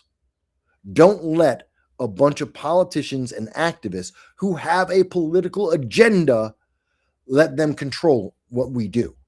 I don't think that's the right answer. I think the answer is just make it smarter. Be smarter about building it and taking into account the waste product and working on that problem while we're building it. And it's not a problem. And most likely the problem we're thinking of isn't probably as big as we think it is. The planet is a lot bigger, stronger, and better than we ever have been. We don't even understand the process that nature goes through. Again, I point to Chernobyl as an example. There was not Nagasaki. It was Fukushima. Even that, which again, another nuclear power plant, complete failure. We had exposure of radiation that leaked into the oceans and the world didn't die. And all the fish didn't die. And the pollution didn't kill every animal in the ocean. There are activists and politicians that will use this for their advantage. We need to be smarter than them. That's my opinion of that. Now, if you disagree with me, fantastic. Tell me why. You can send me a super chat. You can do a Rumble rant. You can just type in the comment and say, Mike, I don't agree with that. I think you've misunderstood. I think you underestimate the problem. Fantastic. Let's have that conversation. I'm willing to do that. But from my evaluation, based on all the facts that have been there and taking into account the history that we have seen, especially with the type of activists that we are dealing with, that's why I come to the conclusion I come to. If you think I'm wrong, educate me. If you think, Mike, I'm not telling you that I'm the smartest man when it comes to building AI data centers. I'm not, obviously. But I don't think I'm that far off either. We do have a comment here. And so Alabama Barbie says, makes sense. Okay, works for them. Yeah. Again, I think it's a reasonable way of looking at it. But we also have a comment from Chuck. Chuck says, recent headline, that there was something odd about wild dogs that live near Chernobyl. Well, there's a lot of animals that have, I'm not saying no mutations existed, they do. I'm not saying that nature didn't change, it did.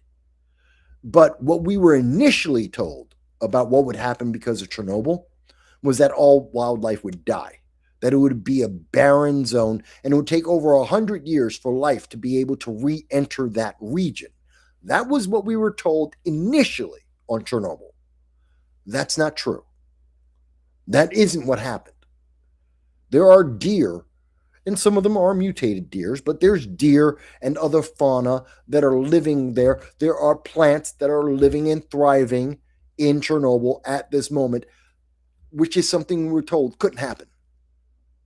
So again, the fear that we are told far exceeded the reality that we now know.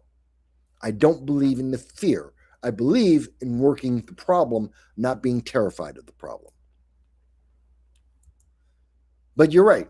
There are mutated animals there. That's absolutely true. Never deny that. Let me go over something else that I thought was kind of important.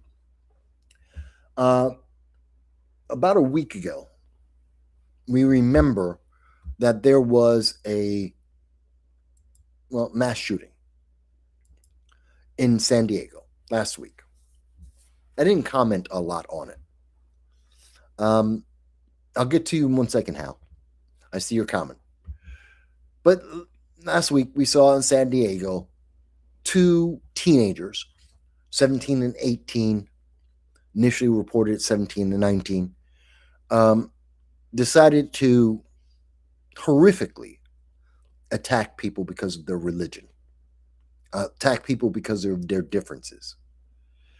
And that's evil. That's just straight up, absolutely evil. Now, I've seen some people who've said online, well, they were trans. As far as I can tell, that's not true. It wasn't that they were trans and they were trying to go after the Muslims because the Muslims throw trans people off of buildings. I mean, that's just a story. It's not true. Now, I know some people have pointed out photos of the shooters and said, well, they look like girls or like they were trying to become girls. There's a lot of goofy looking kids in the world. There are kids that they dress emo and all of that, and they look stupid because they follow this trend or that trend. And I'm sure when I was a teenager, we had trends that made us look, that if we look at it today, look kind of stupid. I remember in the 70s, everyone wanted to have an afro. I was in elementary school. I think I was in 5th or 6th grade. And me and all my friends were trying to see if we could have an Angela Davis afro. We're trying to get 12. I remember my afro. Yes, I had an afro when I was young, and it was 12 inches. I remember because I measured it out with a ruler measuring the hair, and I had a 12-inch afro, and my friends had 14-inch afros. I think someone had a 16-inch afro like Angela Davis. Okay, so people have seen images, or at least specific images of the shooters and said, well, they look kind of like someone trying to be trans. They look somewhat effeminate, and therefore that means they were trans, and therefore they attacked the Muslims because they were trans. That isn't clear. In fact, what we do know is that those 2 very misguided, very evil, very sick shooters,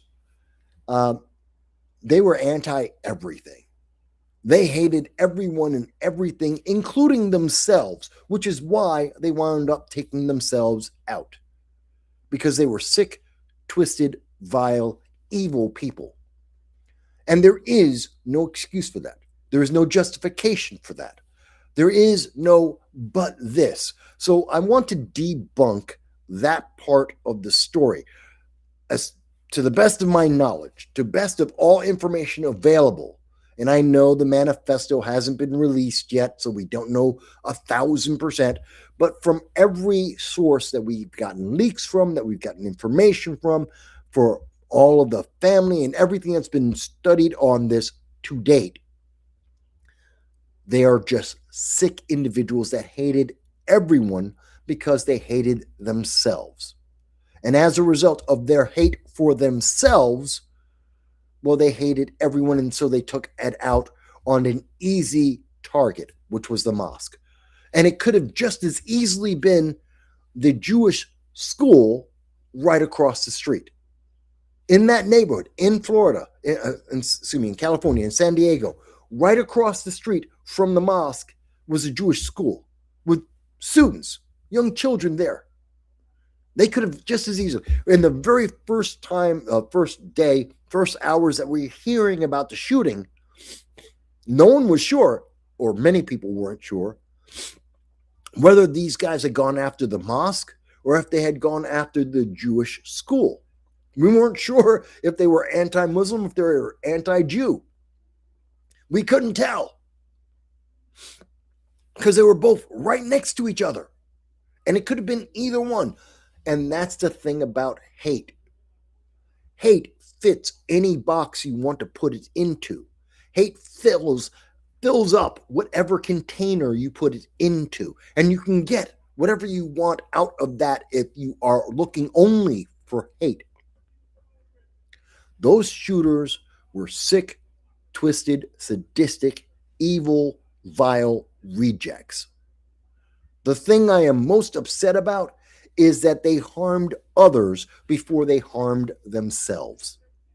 That is the thing that makes me sad, is that they didn't take themselves out first. Instead, they tried to harm others. They are not glorious. They are not heroes. They are not good. They did nothing to benefit anyone. And that should be very clear. And when people say, well, they were trans and it was because of trans, you know what? There are enough people who are trans who have problems that we need to address. There are enough people who are trans that we have to be worried that they might become like the Tennessee trans shooter. That's already a concern. We don't need to add to it. And we don't need to add to it falsely. And we don't need to get people uproar in a rage over something that is inappropriate, that doesn't exist, that isn't the real problem. The problem is we have had so much of a division in our nation. There are so many people who are race baiting, race trading, gender baiting, using everything to try and divide ourselves, that we are losing our cohesion as a nation, and that is the problem. That is the concern, at least the concern for me, is that we've made it too easy for pockets of hate to exist for all kinds of people because it is politically and monetarily advantageous. These guys didn't exist in the 90s. Well, that's not true. Hate-filled individuals like the San Diego shooters did exist in the 90s in the smallest numbers possible with no real impact on the world. We've been destroying, in my lifetime, in less than one generation, we had virtually destroyed the majority of the racism in America. Not all of it, not perfectly. And we have continued that process to this day. And that doesn't mean it's all gone. It never will be. It doesn't mean that there aren't crazies out there. There aren't pockets of insanity out there. They exist everywhere in the world. Every country, every society has their own pocket of these kind of nut jobs. But we don't need to elevate their insanity because it is politically advantageous for a certain group of people, because some people will make money off of that hate, off of that misunderstanding.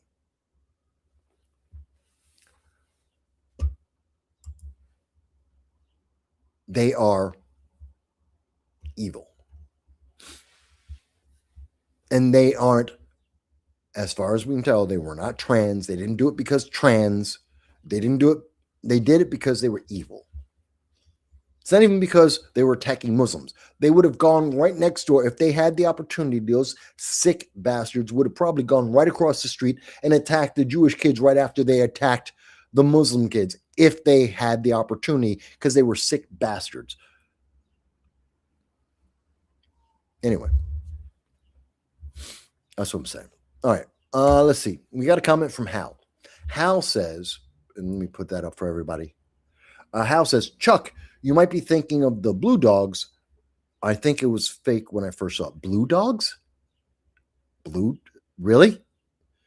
Dogs that are blue. That was the genetic. Okay. I had not heard of that. I know there were animals that were mutated. I didn't know the color of skin of the animals had changed, which sounds very odd because the coloration doesn't usually change with the mutation. Not usually, but and I see Alabama finds that kind of funny too, that they got blue dogs. That is kind of funny. Let me see. What else we got here? Chuck says, it's in popular. There's a link in Popular Mechanics. Okay. By the way, if you try and send a link on the chat, it probably will not go through because I disabled that. We got too many spam. So very often you won't see links go through. Data centers will give them the ability to control a cashless society. I don't believe in a cashless society. I don't think that's a good thing. I think that's actually bad for everyone. Cash is very good at moderating economies. Cashless society, here's my biggest problem with cashless societies. And one of the things I'm concerned about, who controls it? They can turn it on and off. So there's something that's government centralized cashless money. I think it's CBDCs, I think they're called. I forget the term right this second. But basically, it would be the United States government would have its own cryptocurrency, which would be online. Here's the problem with that. They can turn it off. They can turn off your crypto. They can turn it on. They can value your crypto more or less if they want to. It puts the power over that currency in whoever controls the currency. And I know people say, well, Bitcoin is absolutely free. Bitcoin also has no value. I know people will say, but Mike, you don't understand Bitcoin. Yeah, I understand a lot more about Bitcoin than people assume I do. At the end of the day, when you look at, if you had to liquidate Bitcoin, there is no asset to liquidate. It has only an inherent value or an implied value, I should say. Bitcoin and much of crypto only have an implied value. They're valuable because people say they're valuable, because people want it. There's a desire, a market for it. If you take away that desire, that market for any crypto, and we've seen this on multiple different types of crypto, once the attention disappears, once the interest walks away, they are valueless. You can't liquidate them. There's no asset to liquidate. There is nothing at its core to justify any kind of valuation. And you can definitely say, well, the dollar is overvalued or undervalued, whether it's the ruble or the British pound or whatever, you can say that they're overvalued or undervalued. There is an asset at the end of the day. There is an asset you can point to in the United States. The GDP of the United States is an asset. It is based on land and our mineral resources, our oil, our gas, our lumber, based on productivity. There are things that you can liquidate. They are core assets. They have a fixed value. No matter how inflated the byproduct, the dollar, might be, there is a core asset. You don't get that on Bitcoin. You don't get that on crypto. It's whatever value is assigned to it. And I don't trust something that has no inherent absolute value to it, that is then arbitrarily under the control of someone else who on any given day can flip a switch and say, I don't like Republicans, I don't like Democrats, I don't like libertarians. All of their money is suddenly non-existent just because I don't like them. That's the problem with a government crypto. I do not agree with it. And regular crypto, I don't agree with because it has no value other than I want it. And if the moment you say, once the moment that everyone says, I don't want it, it has no value. There's your problem. But that's the way I look at it. Not everyone will look at it in that same way. So there you go. So data centers aren't really the problem when it comes to crypto, at least for me. The problem with crypto is completely different than data centers. That just makes it easier to monitor and to create cryptocurrencies. Not that the cryptocurrency will be controlled by it like that. There's other inherent problems with crypto for me. And I know all the crypto bros are pissed at me right now.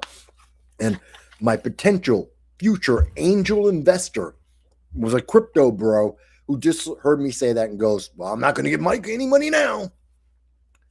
Such is the nature of my life. Okay. So, folks, we're about halfway done with the show, maybe a little bit more.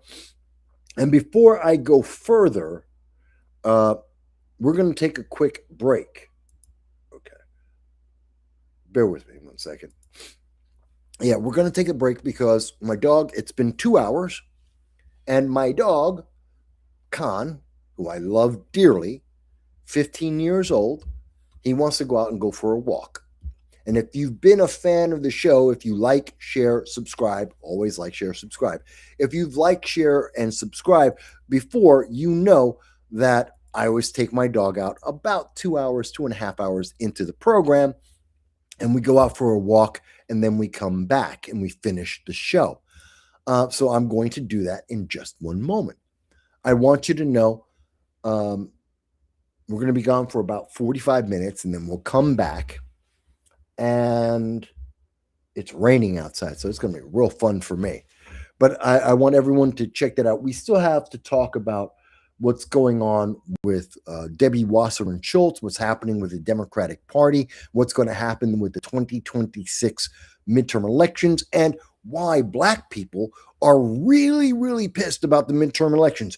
In fact, there are kids giving up their college educations because of the midterm elections. They're literally going to impoverish themselves. The Democrat Party and the NAACP are actually actively trying to make young Black men and women poor for the rest of their life because of politics. And I will explain what I mean about that when we get back. But it is happening. It's insane. It's insane.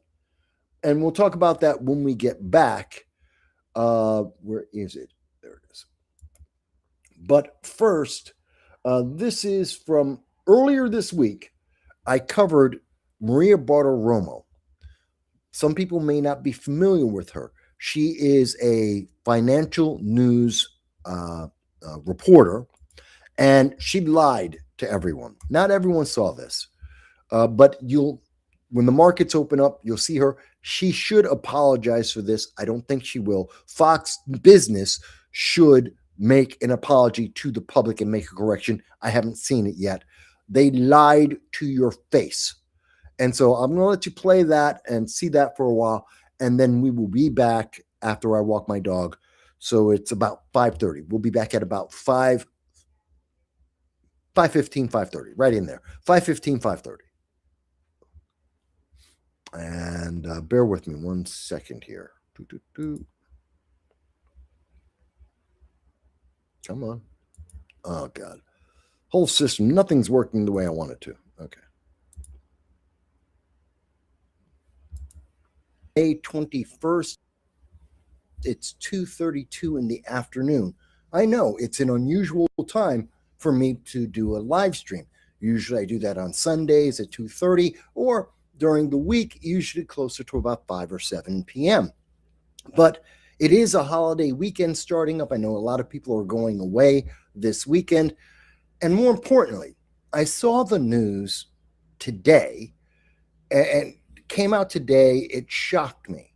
And I had to just respond immediately to it because I truly believe that Fox Business News will remove the video I'm about to address very shortly because Maria Bartiromo a very good, hard journalist, a financial news journalist that I'm a fan of since the 90s. Well, she just lied to the American public. She lied to voters. And what she lied about could have an impact on the 2026 midterm elections. In particular, well, not the midterm, the governor's race here in New York State. And that needs to be addressed. It is a media bias that cannot be allowed to stand by itself. We must call her out for her actions because it's the only right thing to do. So I do want to welcome everyone on Instagram as well as all the other channels, Facebook, YouTube, Rumble, X, that are with us. And I look forward to seeing any and all comments everyone may have as they come up, because I want to hear what you guys think. So I am looking forward to that. Now, bear with me 1 second. Just need to readjust that a little bit. Fantastic. And so we're going to talk about a few things. Now, as we go through the show, it shouldn't be that long. If you have any questions, if you have any comments, please do leave a comment on our live chat or afterwards on the main show. That all being said, I've made a very big claim that Maria Bartiromo, a respected financial news journalist on Fox Business, that she lied to the American people. That is a fact. I will prove that fact beyond a shadow of doubt. The second thing that I must do in this video is to address why and how did this lie happen? Why is it on national news? How could it affect voters in New York State and potentially around the country? I have to talk about the impact, and I'm going to try and cover all of that with you. If you're seeing this and it's not live, or actually even if it is live, please share this around before Fox News has the chance to edit the original document, before it has an impact that in terms of voting or donations that is irreversible. Let's try and deal with the truth directly. Now, I will mention before I even start that, I am a conservative Republican. I have run on the Republican ticket in 2014 for Congress. I have run for elected office in 2020 as well. I am a Republican, but I'm going to be picking on a Republican candidate because it's wrong what has been done.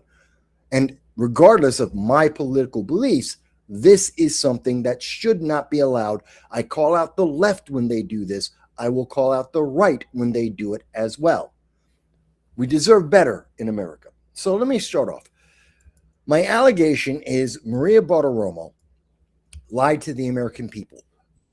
Where is it? Come on.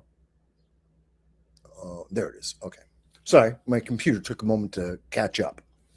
So what you see on the screen right now is from the Fox Business channel on YouTube, as you can see. And as you can see, this is from today. Matter of fact, I will increase it a little bit in the size.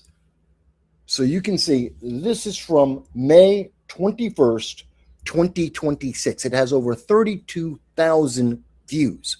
I can only hope that I'll be able to reach as many people as we should. And Fox Business must make a retraction and admit their lie if they want to remain credible. For Maria Bartiromo, she should make a statement publicly on the channel announcing that she has lied to the public and to ask for forgiveness. We all make mistakes, but this is something that was easily corrected. Now, so this is the Fox Business channel.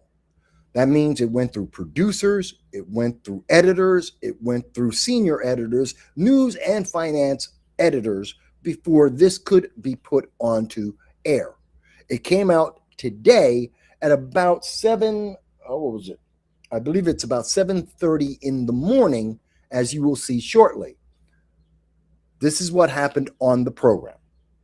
I think Bruce Blakeman has a good shot if he plays his cards right and talks a good game.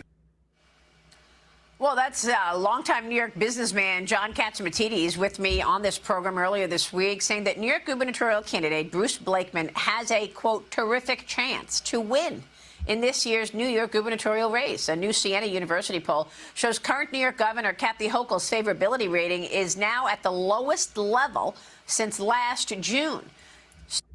Stop right there. That's all we need. Okay, so that's 24 seconds to, that was about 30 seconds. In 30 seconds, you just heard the lie. And most people didn't catch it. I didn't catch it the first time. I had to watch it again. And I saw as soon as I was looking for it, I caught the lie. Most people will not notice.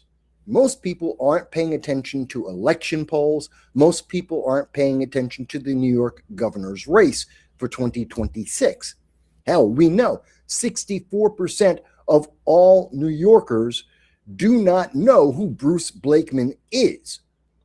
But for those who do, and more importantly, for those who are donating money, volunteering, and those who are only paying attention to headlines, and they hear this from Maria Bartiromo, they say, well, she is a news figure, a national news figure.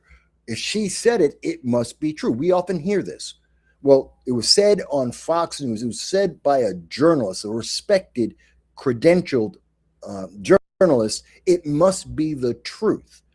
Now, when people lie, especially individuals who people rely on for the truth, that changes things. That means people may change the way that they're going to vote. It may mean that people will be conflicted or confused. Some of them will not vote at all because of that confusion. Some people will donate money, whether it's $5 or $2,500, maybe with a business or with bundlers, they could donate $15,000. You could see a large amount of money that people could have put to better purpose because they just heard Maria Bartiromo lie. What she said was that Bruce Blakeman is only 3 points behind Kathy Hochul in the New York 2026 governor's race. She said that this is because of a Siena poll that came out today. Okay. So I want to be very clear. That's all a lie. Not one word of that is true. Now, I understand. Catsimatidis is a Republican. He's a major, major donor in New York State. I'm sure I've pissed him off, and my chance of getting a donation from him have gone to zero. Not that he ever gave me money in the first place, but there's going to be a problem. I will get Republican pushback because, Mike, why are you going up against Bruce Blakeman? Full disclosure, I don't support Bruce Blakeman. Yes, again, I am a Republican. I support Larry Sharpe. That's very simple and very clear. And I've never denied that. I've never lied about that. I've been very upfront from the very beginning. I've had 10 years to learn about Larry Sharpe in interviews, as well as personally to meet him and speak with him. He is a personal friend. And I support Larry Sharpe because of something very simple. Policies. Larry Sharpe has the best policies for New Yorkers in the 2026 New York governor's race. And I believe, and I have said this on my channel eternally, I believe in the most efficient, effective person winning elections. That's who our candidates should be, the most effective and the most efficient. And if someone is not either of those things, then they do not deserve to get a vote. It's very simple. This, of course, has caused many Republicans, many conservatives, especially in the New York GOP, to be very, very angry with me again. But it is the truth. And Bruce Blakeman does not have a single policy on any issue whatsoever. Larry Sharpe has over 8 hours of policies on multiple issues. He has solutions. And that, in my opinion, is a reason to vote for Larry Sharpe. So now you understand why the Republicans are going to attack me, why they're going to be pissed off. This is why Fox News will probably be pissed off at me and why they will attack me. Because I am not supporting the Republican. I am supporting Larry Sharpe, the independent. And I will tell you to their face that Bruce Blakeman is an inferior candidate who is not trying to win, in my opinion. He is not trying to win the governor's race. He's trying to maintain second place, and he is failing when 55% of Republicans don't know who their candidate is 6 months into the race. Well, he's really doing pitifully. And at this moment, I would predict that Bruce Blakeman will lose to Kathy Hochul by at least 20 points. Now, that being said, let me step back again, because I said Maria Bartiromo lied to you. And I showed you what she said when she said it. 7:30 today, March 21st, 2026. She said this. And hopefully she was mistaken. Some intern wrote down the wrong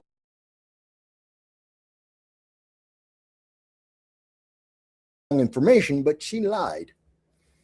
She said that there was a Siena poll today. Well, when you look and you try and find out the truth, this is from Real Clear Politics. Okay, let me just zip up here. This is Real Clear Politics. It is a very reputable, credible, nonpartisan, independent organization that provides the aggregates of polling and individual polling data. And if you go through their latest polls, 2026, right now, as I have, and if you just search down, the first poll that you will find that comes from Siena in reference to New York State. In fact, the first poll that they mentioned in New York State about Governor Hochul and or Bruce Blakeman, you will see that the first most recent poll was on May 5th. May 5th. There is no poll today. There is no news today. Now, you may say, well, Mike, maybe Real Clear Politics is behind on the news. Fair enough. Then I will show you yet another tab. You can go to Google right now and type in, as I have, New York Governor Election Polls 2026. And I will refresh this right in front of your face. So this is live as we speak. And I will go to the news. So this is all the news in reference to the New York Governor's 2026 race. All of it. Looking for the polls. And we will see. There's the California governor's race. That was 2 hours ago. Who's ahead in Ohio? That was 7 hours ago. There's the governor's races to watch. That's from 2 weeks ago.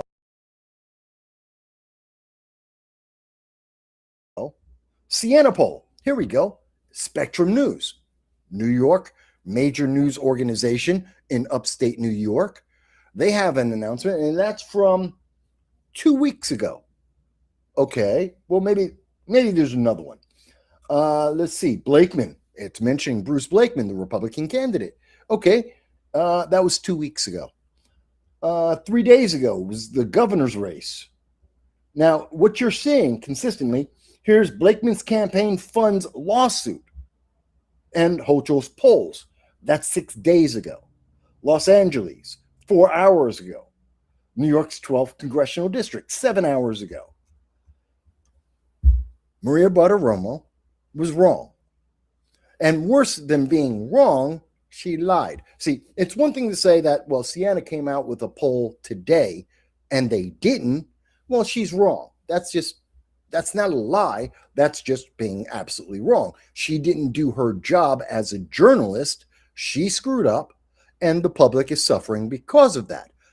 But that's excusable. People get dates wrong. I'm not going to hold that against her. I've gotten dates wrong before. Many pundits political commentators, news media journalists have gotten dates wrong, but the content, the information they're talking about is correct. They had the right news, they got the wrong date. Fair enough. But Maria Bartiromo and her team, Fox Business, didn't just get the date wrong, because that was May 5th, 2 weeks ago. They didn't just get that wrong, they got the data wrong. They lied to the public. Let me show you what I mean. So, as I said, if we go back to Real Clear Politics, we can see the data tells us that there is a 16-point spread in the race. Kathy Hochul is winning by 16 points. I'm not happy about that. I'm very upset about that. I would like to see Kathy Hochul lose. I know Bruce Blakeman loves to say, many Republicans like to say, and I say it myself, Kathy Hochul, bad, of course. Mondami, bad, of course. But that's not the point. We already know that. Everyone has seen that. We have seen that Kathy Hochul failed. That's why she's begging billionaires and millionaires to come back from Florida to bring back their money and their businesses so that she can tax them, so that she can fund the wish list of the progressive socialist left of New York State. And that is a failure. That is a blatant failure, both in terms of leadership as well as planning and administration. She's a failure. Given. But that doesn't change what the polling data has provided. And we covered it at the time on May 5th when it came out. She's winning by 16 points. Her lead increased from March to May by 3 points. It's almost as the biggest that the lead has been 20 points back in, I believe it was December 2025. So Kathy Hochul is comfortably, absolutely obliterating Bruce Blakeman, who is desperate for news media attention. He is desperate to try and introduce himself to Republicans. Forget about Democrats, who absolutely have no idea who he is. 70% of Democrats in New York State have no idea who Bruce Blakeman is and don't care.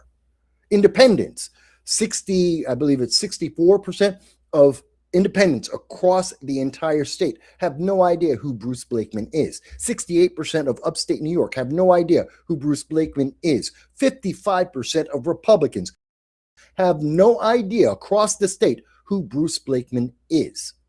That's the Siena poll. That's part of the reason why he's losing by 16 points, because he has no plans, he's not efficient, he's not effective, and he's unknown because he doesn't talk to people. He doesn't go out and speak with the public. He doesn't care. He's not trying to win. He's trying to maintain second place. I'll explain why in just a moment. But you say, Mike, but that's just one set of the proof. Is there any other proof that you have? Well, let's go to Chat GPT. Okay. This is Chat GPT. And as you can see on the screen, the question is, please list all polls with Bruce Blakeman. Now, I'm telling you, and I'm showing this to you, at the end of the live stream, I will have a link to every source that I am pointing to so that you can see it for yourself. And you can do the search on Google, you can do GPT or on Grok, on X. You can do it for yourself. You will get the same results that I have gotten. I'm just showing you the results right here, saving you some time. And if you look at every single poll that has been put out with Bruce Blakeman, I also have the polls from when Elise Stefanik was running, if you would like. But this is with Bruce Blakeman. There are 1, 2, 3, 4, 5, 6, 7. 7 polls. 7 polls. That's it. Of those polls, and by the way, the McLaughlin and Associates internal poll is crap. That's not a credible poll. The McLaughlin Associates poll is the least credible of all the polls that you will see. So that one right there, which only shows a 9-point difference. This is from March. That's Bruce Blakeman's people telling Bruce Blakeman that he's great. That's the New York GOP leadership telling him he's fantastic and he's doing a wonderful job. But by May, 64% of all of New York have no idea who he is. How can he be within 9 points when somewhere around 11 million people do not know that he exists or that he's in a race? 11 million people, but yet he wants to say he's within 9 points. I don't think so. That, I tell you, is a lie. I don't think that's a credible one. But even including that, so we have 7 in total. Let's see, going from January 2026, Bruce Blakeman was losing by 26 points. I stand corrected. January this year, he was losing by 26 points. He did improve. And we see he went down to 17 points in February.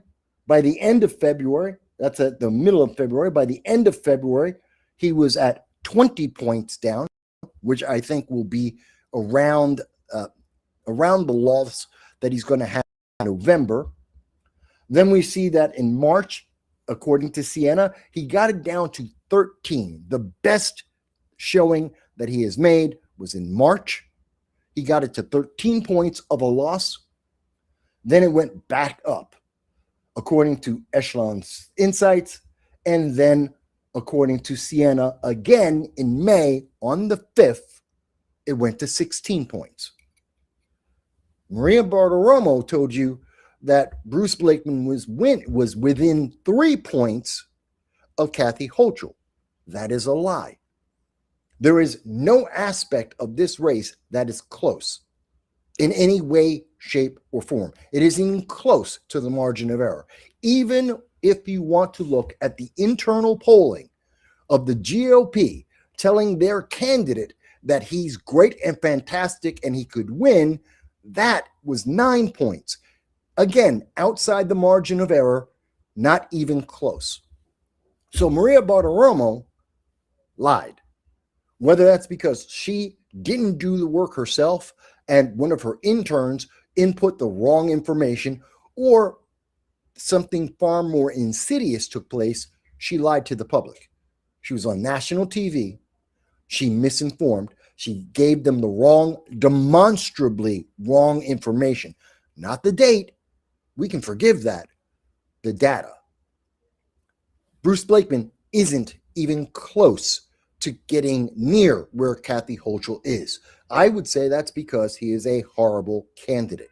He has no policies. He has no solutions. He has no charisma. He will not answer any question. He makes empty campaign promises, but he never answers how will he do what he has promised every time he has been asked, including when he was on Fox Business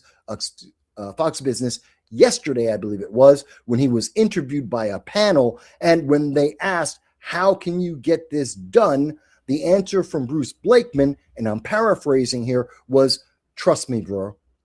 That's the answer that Bruce Blakeman has. Trust me, bro. That's sad. That is incredibly sad. But let's go a little bit further because, well, maybe, Mike, you're not quite getting it. And I want to show you, where is it? There it is. So just in case you think I'm missing something, this is Bruce Blakeman's Twitter page. This is that's his main social media outlet source. And his team does a lot of work to copy Larry Sharp and his efforts on his media outreach, copying the style and the tone and the output on here. So everything that's going on with Bruce Blakeman should appear on his X channel.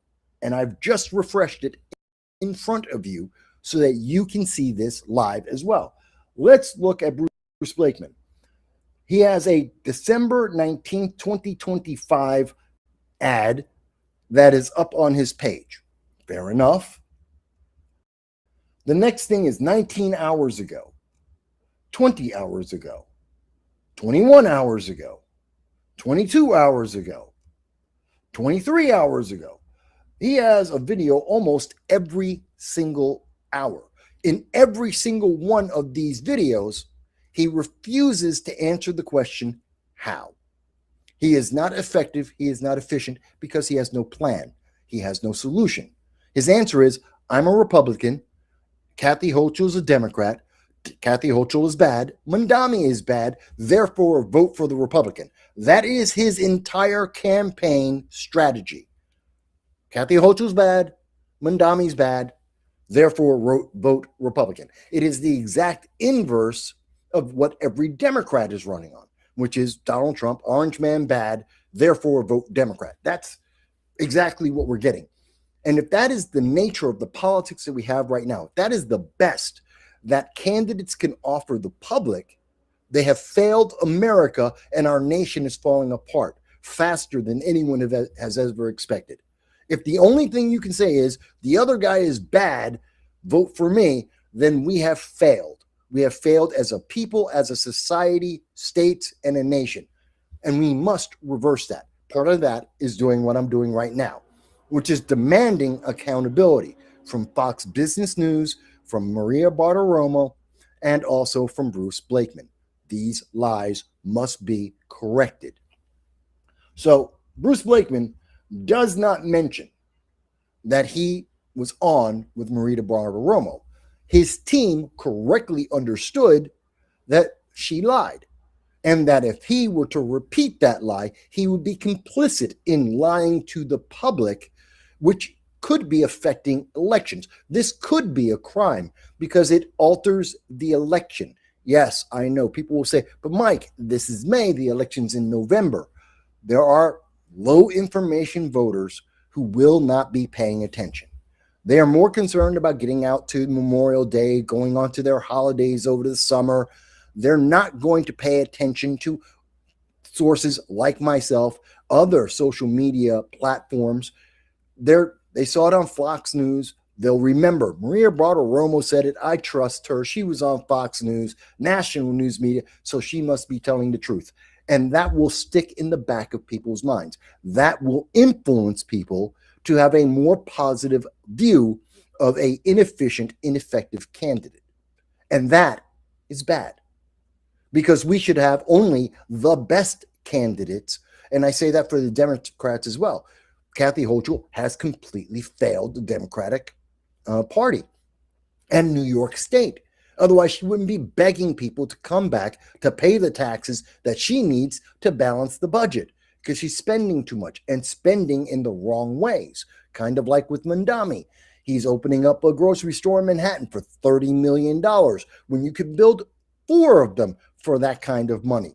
You're looking at the Bronx. Next year, we'll have a grocery store in Hunts Point. It'll cost about $20 million. You could build 2 to 3 grocery stores for that money. It's a waste of our money. It is a waste of our time. It's not worth it. What? He's going to reduce prices about $1 to $2 per every $100 that you spend, about the profit margin of a supermarket, which is about 2 to 3%. Again, that's $2 every $100 that you spend. It's not worth $50 million that he's committed to this already. But again, Mandami bad, or even Hochul bad, is not a reason to vote for anyone. I don't care if that's left, right. I don't care if it's independent with the Libertarian Party or Green Party or anyone else. No one should get a vote if you're not better than orange, that guy, that gal, bad. You have to have something to offer. You have to have some plan, some solution. You have to be evaluated based on your capabilities and what you propose, not what party you represent. And the more America gets divided into these partisan, my party versus your party, we all lose, because that doesn't get us the best candidates. That's true of Kathy Hochul. That's true of Zoran Mandami. That's true of Bruce Blakeman. That's just a fact. And Blakeman will not say how he's going to do anything. Just trust me, bro.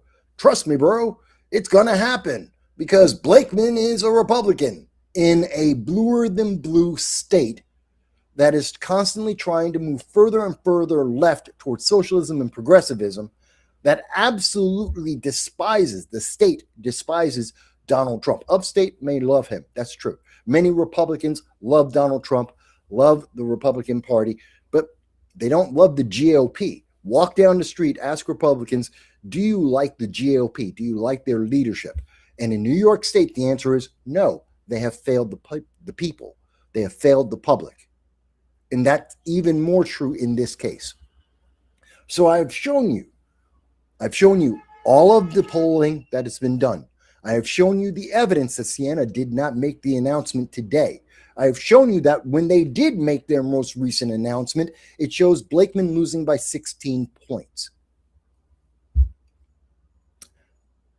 I know you're going to wonder, but Mike, wasn't there a recent poll with Siena?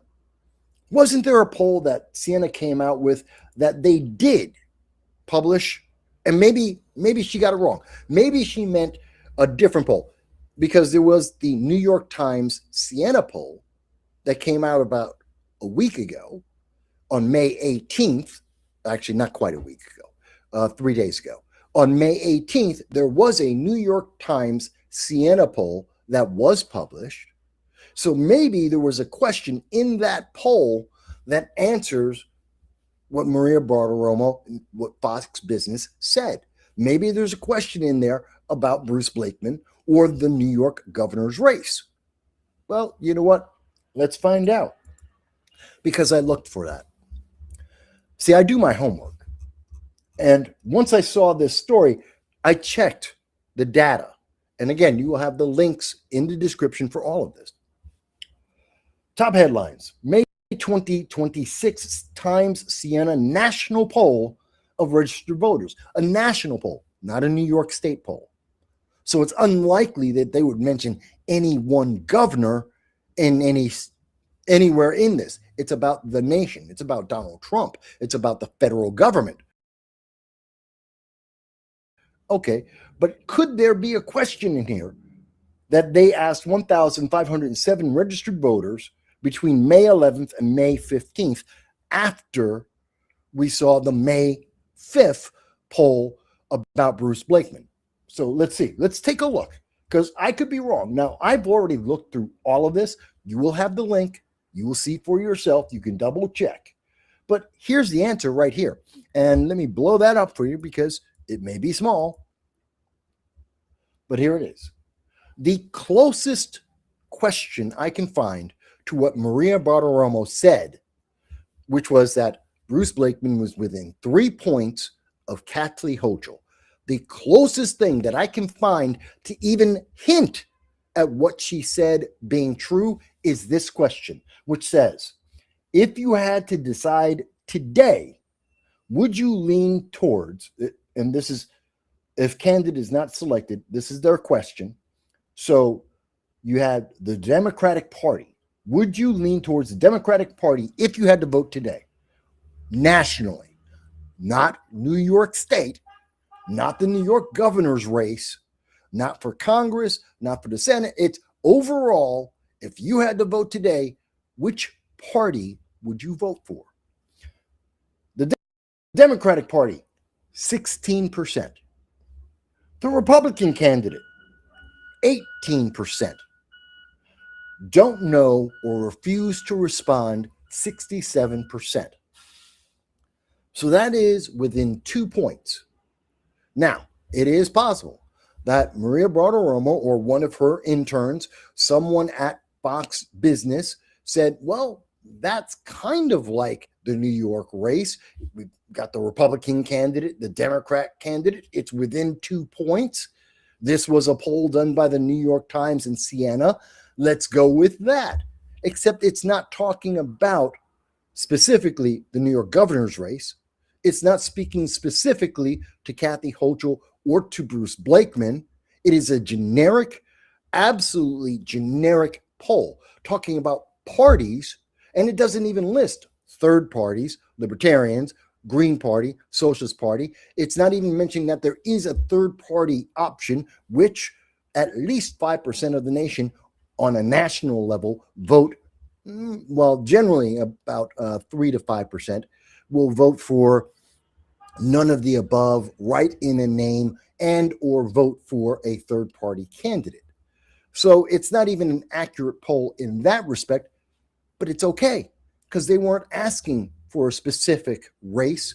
It isn't about Congress or the Senate. They weren't talking specifically about the federal government. They definitely weren't talking about any governor's race in this nation. They damn sure weren't talking about Bruce Blakeman or Kathy Hochul or Zoran Mandani. And they didn't mention Larry Sharpe either. Again, there is no independent on there. But that is the closest that you can get to the truth that Maria Bartiromo on Fox Business News said. Fox Business News, you could try and sue me if I was lying, but I've shown you the evidence. I'm telling the truth. I have not lied. You cannot sue me. You can try, though. If you want to try, go ahead and try and sue me. Maria Bartiromo, if you think I have slandered you or if I've misrepresented you, you can try and sue me. Here's my evidence. Let's go to court. I dare you. Because I am not wrong. I have provided evidence. And there is no factual basis for what was said. Now, I've shown you all the evidence, and you can go through the rest of the New York Times poll, and you'll see other data. Nothing is as close to within 2 points on any question on the entire poll, especially in reference to any race between a Republican and a Democrat in a generic sense. There is no other answer on the poll that is even close. So I think the other thing you can see here is if the 2026 general election for Congress, see, that's them being specific, but Congress isn't the governor's race. Were held today, which party's candidate would you most likely vote for in your district? Well, in that case, Democrats had 47% of the vote. Republicans had 37%. That's a 10-point swing. And don't know or would or refuse to answer was 16%. Well, that's for Congress. And again, generic. And I also don't think it's accurate, but this New York Times, that's besides the point. So again, that's not anything that Fox Business News said. It's not what Maria Bartiromo said.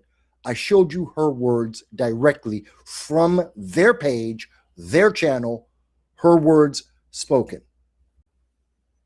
All right. So, and I got a comment here, by the way. I do love the comments. If you want to leave comments, please do.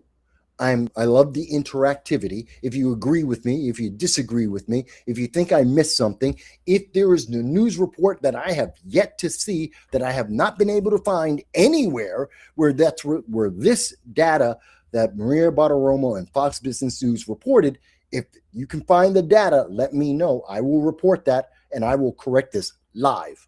I have no problem being wrong. I have no problem being corrected, but it doesn't exist.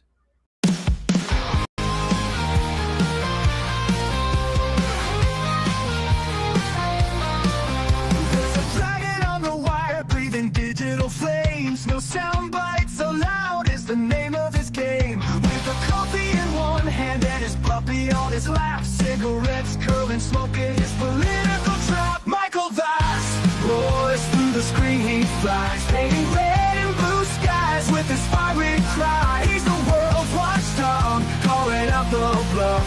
Right-wing swagger, but his heart's pretty tough.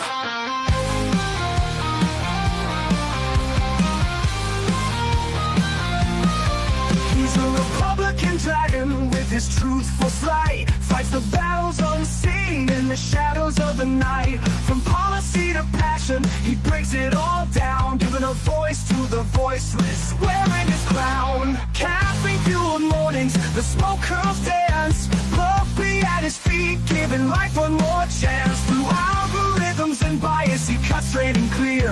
Michael's roar echoes in the hemisphere. Michael Vass roars through the screen, he flies, painting red and blue skies with his fiery cry. He's the world's watchdog, calling out the bluff. Right-wing swagger, but his heart's pretty tough.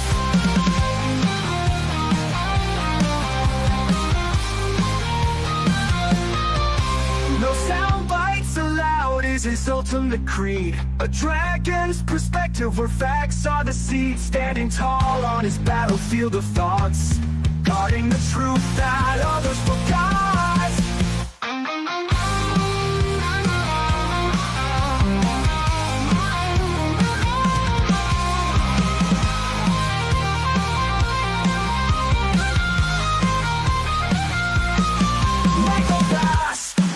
Through the screen he flies, painting red and blue skies with his fiery cry. He's the world's watchdog, calling out the rough. Right-wing swagger, but his heart's pretty tough. Hello, everyone, and thank you for joining us. This is No Soundbites Allowed. I am your host, Michael Voss, the political dragon here in our offices in the Bronx, New York. Today is May 24th. It's currently 5:15 in the evening. I hope everyone is having a great Memorial Day. Thank you for taking a few moments to be with us here today as we do Season 8, Episode 23, 9 years of this program. I thank each and every one of you for taking some time to be with us. If you have not taken the opportunity yet, please like, share, subscribe. It does make a difference. We do want to get to 5,000 subscribers. It's not a huge target, and I know we can get there with your support. I know some 60% of the people who watch this program every single week are not subscribers. Just hit the subscribe button. It's easy, and it costs you nothing. If you want, you can also always make a donation to via PayPal, or you can join our Patreon. It's only $1.50 a month. Or, of course, you can do a live. You can always jump in to the live chat with a super chat or a rumble rant. It all helps to keep the lights on, help me to feed my young dog, young as in 15 years old, to help my dog Khan, because I love him dearly and he's expensive. So with that being said, folks, we're going to pick back up where we had left off. We've talked about what's happening internationally. We've talked about some of the breaking news with Iran, how that's going to be, I think, very positive, and we'll see a nice impact out of that. Although I really would love to see the regime change. By the way, we didn't mention Cuba in the international segment, and I probably will talk about that in the days coming up when we have a more definitive idea of what's going to happen.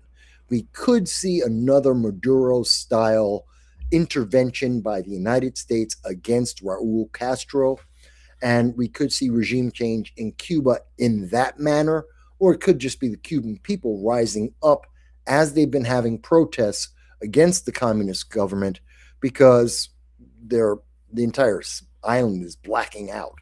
So that is interesting. We need some more details before I can go and talk about that, but that is something that is on the mind, and we are paying attention to that.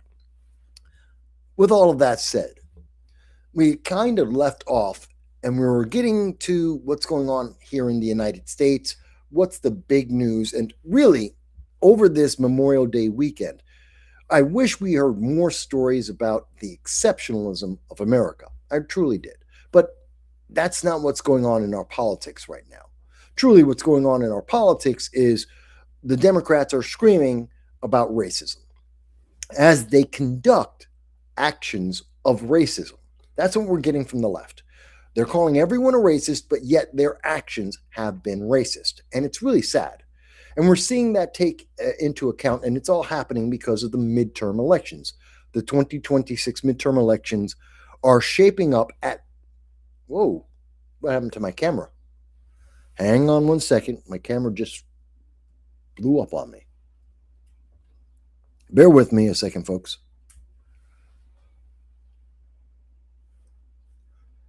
My camera just died out of nowhere. I don't know why.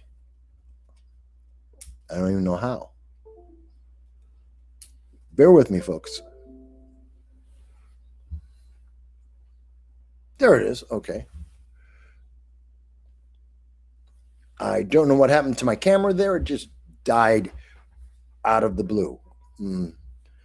I hope the camera's okay because that costs a lot of money to replace. But anyway, I left off in saying that we're talking more and more about the elections because Democratic Party thought they had a great way to win. We know that they just came out with their 2024 report about the failure of Kamala Harris, the failure of the Biden administration, the failure of Democrats to be able to elect either of them to the presidency.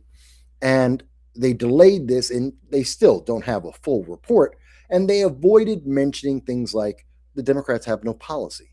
Their only true policy in 2024 was Orange Man bad. In 2025, Orange Man bad.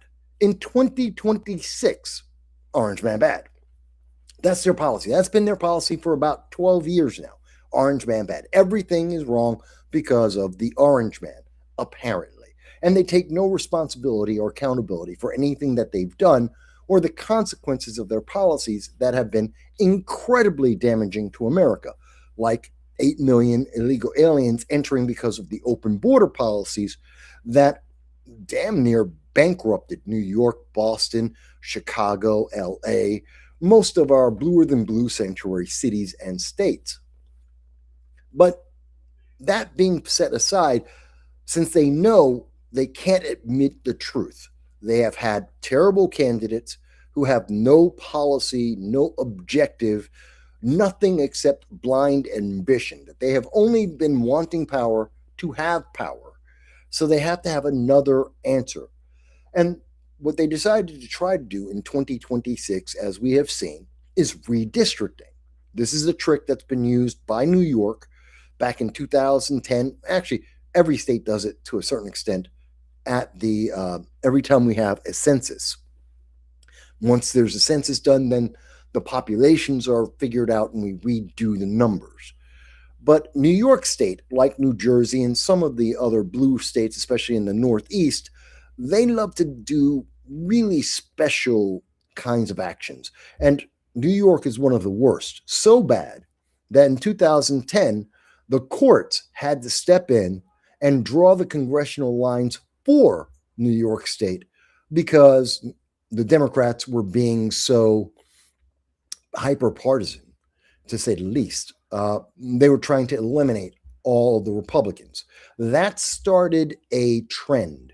And we started seeing from 2010 going forward, blue states trying to whittle away as much of the Republicans as they could. And to a certain extent, there was pushback by Republicans, but not as much because they had restrictions due to the Voting Rights Act, where if you had a large black population in a certain area, you were less likely to try and chop that up like they would any other district because, well, they're black, people's skin color. Now, that is racist.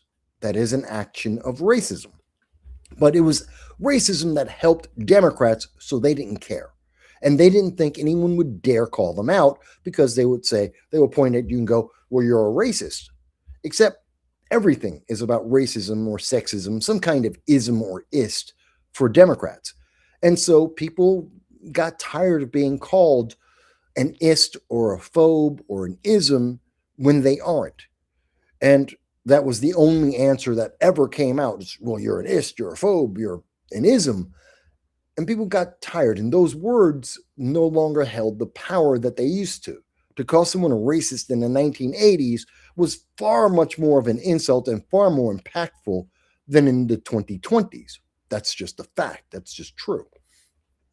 And so because people were less afraid to be called a racist by Democrats, people started actually paying attention to the policies and the actions.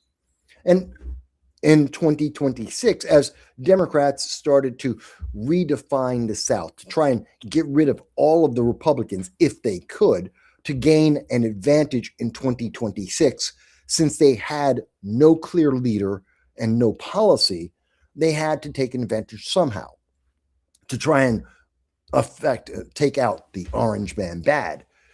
Well, they said, okay, we'll use redistricting. Tried and true, something they could always rely on. Black people will vote as a block Democrat. So all they have to do is make sure there's a lot of black districts and they win. Except this time, someone actually called them out. The Republicans actually said, no, that's racist. That is racism. You can't do that. Now, Democrats said, no, but it's the Voting Rights Act. No. The Voting Rights Act said that Democrats could no longer use Jim Crow. And Democrats did create Jim Crow. And the Voting Rights Act said you can't stop a black person or any minority or anyone from being able to register to vote if they're an American citizen. Nor can you stop them from going and actually voting. There are no more poll taxes or guessing about jelly beans in a jar. The Democrats could not do that anymore. And again, these are Democrat policies, not Republican, not Libertarian, not conservative, just Democrats. So again, we see that Democrats lost. Went to the Supreme Court, and no, that is racist. If you're only making a district just because of the color of skin of the people in that district, that is racism. That is unfair. It's a bias. It's prejudice. And Democrats, of course, were stunned that someone would dare call them a racist when they're the ones who call everyone else racist. How dare you call Democrat racist? That's just uncalled for, even though it's accurate. They didn't say it was inaccurate. They said, don't do that. That's just not nice.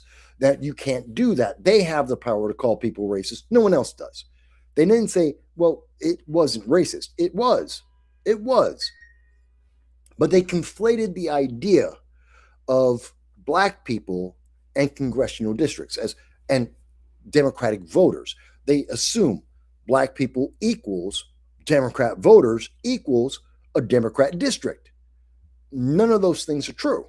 They aren't equivalent. They aren't the same, nor should they be, because that's not why you have congressional districts. That's not why black people were given the right to vote. It wasn't to vote for Democrats. And if we're being really honest about it, if you went back to the 1950s, 1960s, to the Voting Rights Act, you would see that black people didn't want to be Democrats. They were actually fighting against Southern Democrats. And the laws were being created against Southern Democrats, the Jim Crow that they had created. So they're not actually really supposed to be helping Democrats. It should be the other way around, historically. But that being said, so Democrats have been losing consistently on that. And that kind of messed up their advantage for 2026. They went from being, as we predicted on the channel a month ago, Democrats had about a 3-seat advantage, that they would wind up with about 221 seats in the House, and they would take control, which is historically what you would expect to see in a midterm. That's normal. But they went from having an advantage of 3 seats, which they wanted to turn into an advantage of 10, so that they would have ultimate control going into 2028 and beyond. And instead, what we see happen is the exact opposite. Republicans are now +2 at this moment, based on the redistricting that has happened so far, with the potential of having an additional 5 seats. It could be that we get through the midterm elections, and because of the redistricting, the battle for redistricting won by Republicans, that they could wind up with somewhere around 225 seats, not 218, +7. Could be that steep. I still say +2, but we could see as much as +7. So Democrats have completely screwed up. They have screwed themselves by using too much racism, by using actual racist actions, and the claim of the accusation of racism. They used it so much that it's now backfired against them. We saw that, and that kind of brings me to where we are now and what we're going to see happen near term. I think this kind of sums it up a little bit for everybody. And what we see is, this is something you've probably seen on Facebook, a meme. And on that meme, what are we looking at for Democrats in 2026? Well, socialism. Well, that would be the Zoran Mandami faction. Also, the Democratic Socialists of America. That's AOC. That's Ilhan Omar. That's Rashida Tlaib. Let's see. Ilhan Omar, who's being investigated, as is her state, for Somali daycare fraud, bilking billions out of the American people. Adam Schiff, and well, there was Eric Swalwell, but he's gone now because of corruption. And you look at California with their hospice care fraud, which is in the tens of billions of dollars, over 800 hospice care, fake hospice care businesses just in LA alone, not even looking at the rest of the state. That's insulting. So that's your socialism, that's your wealth reduction, redistribution have failed utterly. Identity politics, well, that's true across the entire party. And as we were talking about, that's the redistricting that has failed. Wokeism, which we see, that's like the movies we were talking about, whether it's Grogu, Mandalorian and Grogu, or the Disney Star Wars, Disney Marvel. It's Doctor Who, Star Trek. What is it? Star Trek. What is it? Star Trek venereal disease, whatever it's called. That's all failed. So wokeism is done. Let's see, sanctuary policy. They still want open borders. They still want illegal aliens. We can't afford it. New York City is going bankrupt and we can't pay the bills as is, but yet they want more of a burden on you. That's always interesting. They're soft on crime, the revolving door, we see that. And they have Trump derangement syndrome. All of those problems have been blamed on Donald Trump, even though they have nothing to do with Donald Trump. We are seeing that Democrats are being very, very consistent. But we saw that this gentleman, Tennessee's 9th district, is probably one of the best examples of this, but there are others, where Democrats have been so called out for their racism, where they were fighting tooth and nail to make sure that this man, Steve Cohen, would be able to maintain his black district in Tennessee, Tennessee's 9th district, the only district in Tennessee that isn't Republican. But they had one city, and they wanted to make sure that it was Democrat. It had a population of about 30-40% black Americans. And Steve Cohen represented those black Americans in his all black district, a white man, for the last 2 decades. And you would think he's been a member of Congress for 2 decades. He has a record, a history. He's beloved according to his own words. So you would think he would continue to fight to remain a member of Congress, to do the very best he could for the people of Tennessee, some of which would include the black people he represented for 2 decades, as well as other people throughout the state, because he believes in the principles. He believes in the plan of Democrats. No, that's just a complete lie. He gave up instantly. He retired. He's out. Rather than actually fight to see if he could win, to say, I earned this position, not that he took advantage of black voters, but that he actually earned it based on his record, which he could have run for, and he could have said, no, let me fight for that. He instead said, well, I don't have a black voting bloc that is guaranteed Democrat. I'm done. I'm not even going to try and fight. I have nothing to stand for. He retired instead. And by the way, who was he running against? Well, we believe the main woman is Charlotte Bergman. She's a black woman. And the funny part is, Democrats said it's racist. It's racist that Steve Cohen, the white man, could not keep his district and his advantage, his political advantage, because a black woman would win. They're trying, it just never makes sense to me. A black Republican woman is more racist than a white man representing black people. But Democrats want to represent, and they're upset because black people aren't being represented. It made no sense at the time. I looked at it and I said to myself, this sounds stupid. And the Democrats said, no, bro. we can do it even bigger. We can make it even more stupid. And I don't know if a lot of people have been following this like they should be. It's relatively new news. But in Florida, which also redistricted, and Debbie Wasserman Schultz used to be in charge of the Florida 22nd District. She's been in Congress for over 2 decades, over 20 years. She's a big deal amongst Democrat politics. In fact, at one point, she was in charge of the Democratic National Committee. That was back with Hillary Clinton when she was running for president, when she was getting information about the questions that would be asked during a debate. And when they got rid of Bernie and the Bernie Bros 2016, when Bernie Sanders got smacked for daring to try and run for president under the Democratic Party.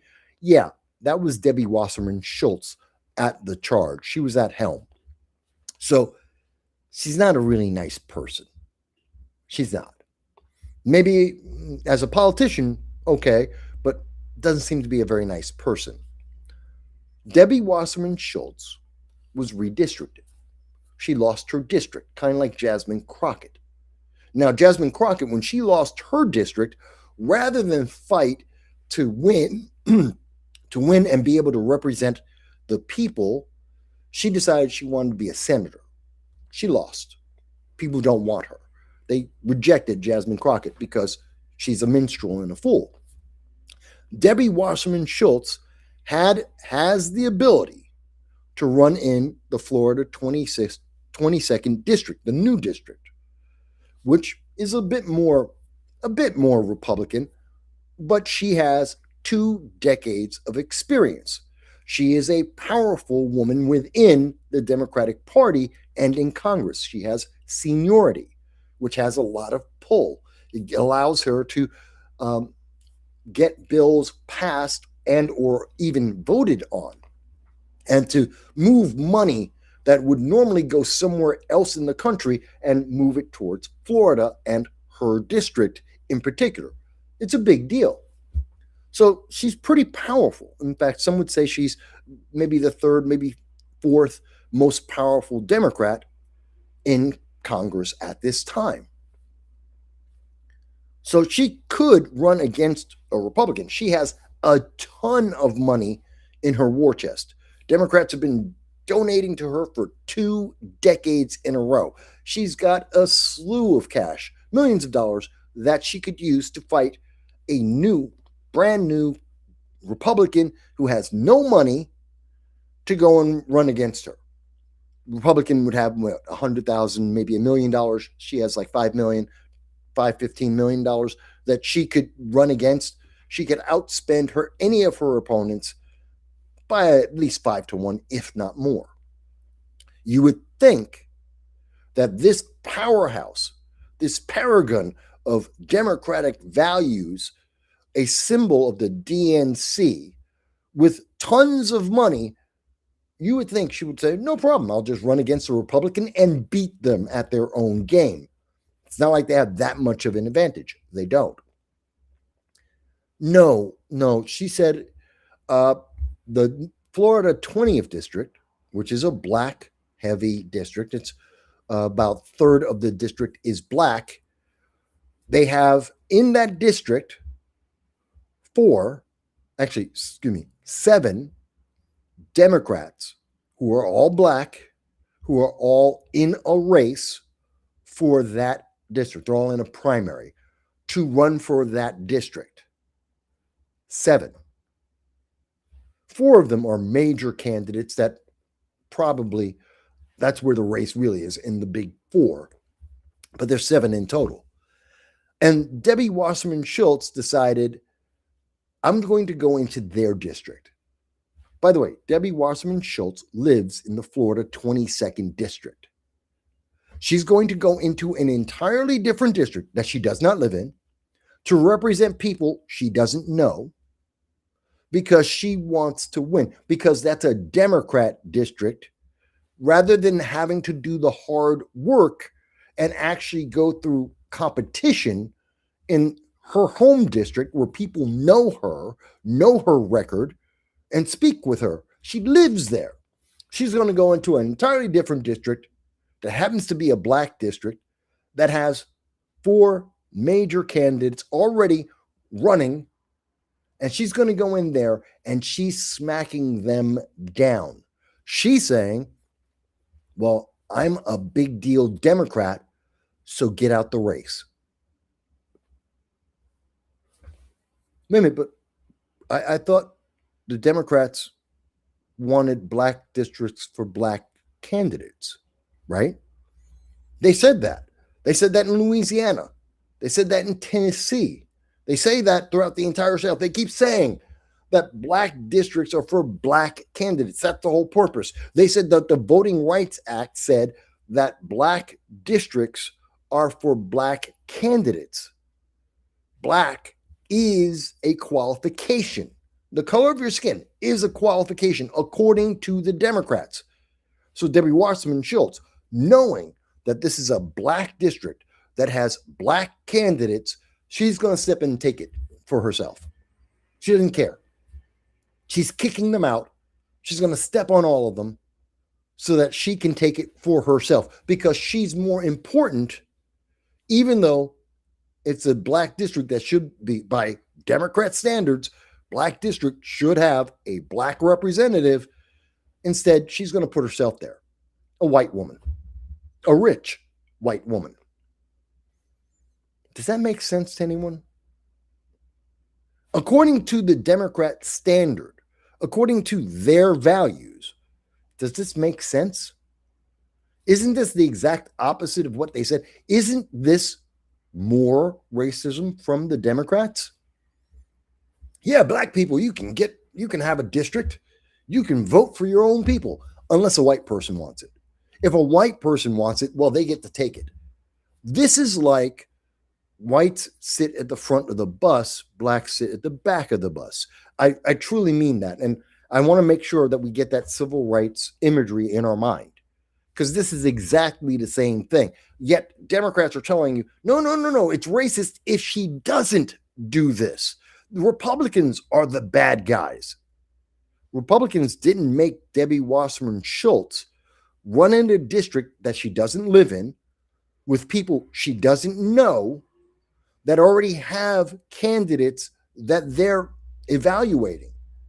No Republican made her do that. She made that choice because she wants power, because she's better than these other candidates. And her excuse is, well, I have seniority. I'm better than you. But that doesn't matter.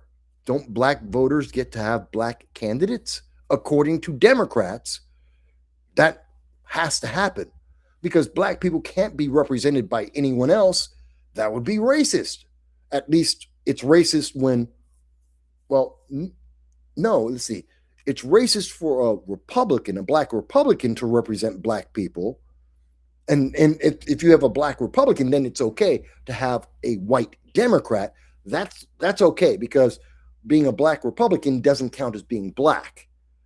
But in this case, Debbie Wasserman is a white Democrat going up against black Democrats. I'm trying to do the mental gymnastics here. It doesn't make sense to me.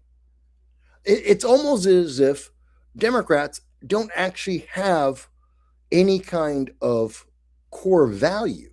It's not like there's a rule that they follow here. It's Democrats want power. Democrats are going to take power. Democrats don't care about you. They will use black people whenever they want for whatever they want. I mean, if I were in the Florida 20th district, I would guarantee that Debbie Wasserman Schultz would never win just because she's abusing the very same values that Democrats propose that they have. It's insulting. And it's not like she couldn't run in the Florida 22nd district or any other district in Florida. She could. And she could compete there and do a great job. Why does she have to take it away from the black people? Because they don't have the money to compete. They don't have the money to fight against Debbie Wasserman Schultz. Because Yeah, she's got about 5 times more money than the Republicans have, but she has like 20 times the money that the black Democrats have. She can blow them out the water. They have no competition with her. They don't have the experience. They don't have the name recognition. They don't have the money. So she can barn stomp all over the black Democrats just because she can. But that's not racist somehow. I don't know how. And I'm going by Democrat values. They say what Debbie is doing, Debbie Wasserman Schultz, what she's doing is racist according to Democrat values, because it's the same thing that we're seeing being done in Louisiana and in Tennessee. It's exactly what Democrats blame Republicans for, but Democrats are doing it. In fact, Democrats are doing worse because they're invalidating their own constituents, invalidating them. She has effectively nullified black candidates, which is a violation of the Voting Rights Act. She's invalidating black candidates, black voters, because she wants power. This, when I heard about it, I was like, that doesn't sound right. I had to look it up. And that's why, there's the article from Politico saying, no, she's going to move into another district, a district that currently was being represented by a criminal. That's Sheriff Phyllis McCormick. You may recall she had to resign from Congress because she had an ethics violation, because she stole money. She used her position as an elected Democrat to steal money. When she got caught, rather than get brought in front of Congress and have an ethics investigation, she resigned, which stopped her from getting the investigation. The investigation ended. Why? She left Congress. Now she's going back into Congress. If it weren't for Debbie Wasserman Schultz, McCormick would be running for her seat again, except this time she couldn't get the ethics investigation because that was dropped because she already left Congress. So basically, it's a re-election campaign for McCormick, but the only reason why she has to get reelected, why she has to do it this way, is to avoid going to jail. That's it. She dropped out just long enough to beat the charges against her for fraud and for stealing money. And now that that's gone, she's going right back, probably to do it again. Except Wasserman has stepped in and smacked her and said, no, I'm going to take it from you. So instead of the criminal or alleged criminal from taking the seat, Wasserman's going to take it instead. This is a soap opera. I swear to God, this is a soap opera.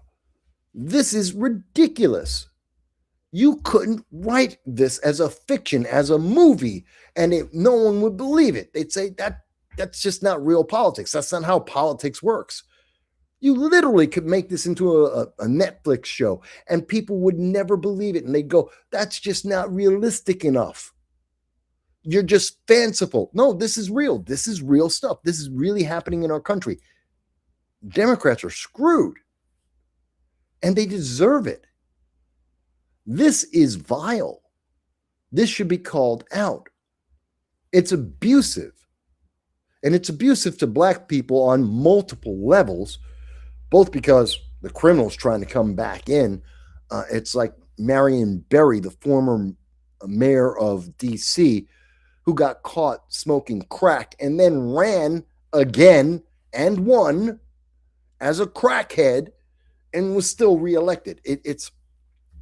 I never understood that one either. This is history, by the way. Most of the viewers on the internet now have never heard of Marion Berry.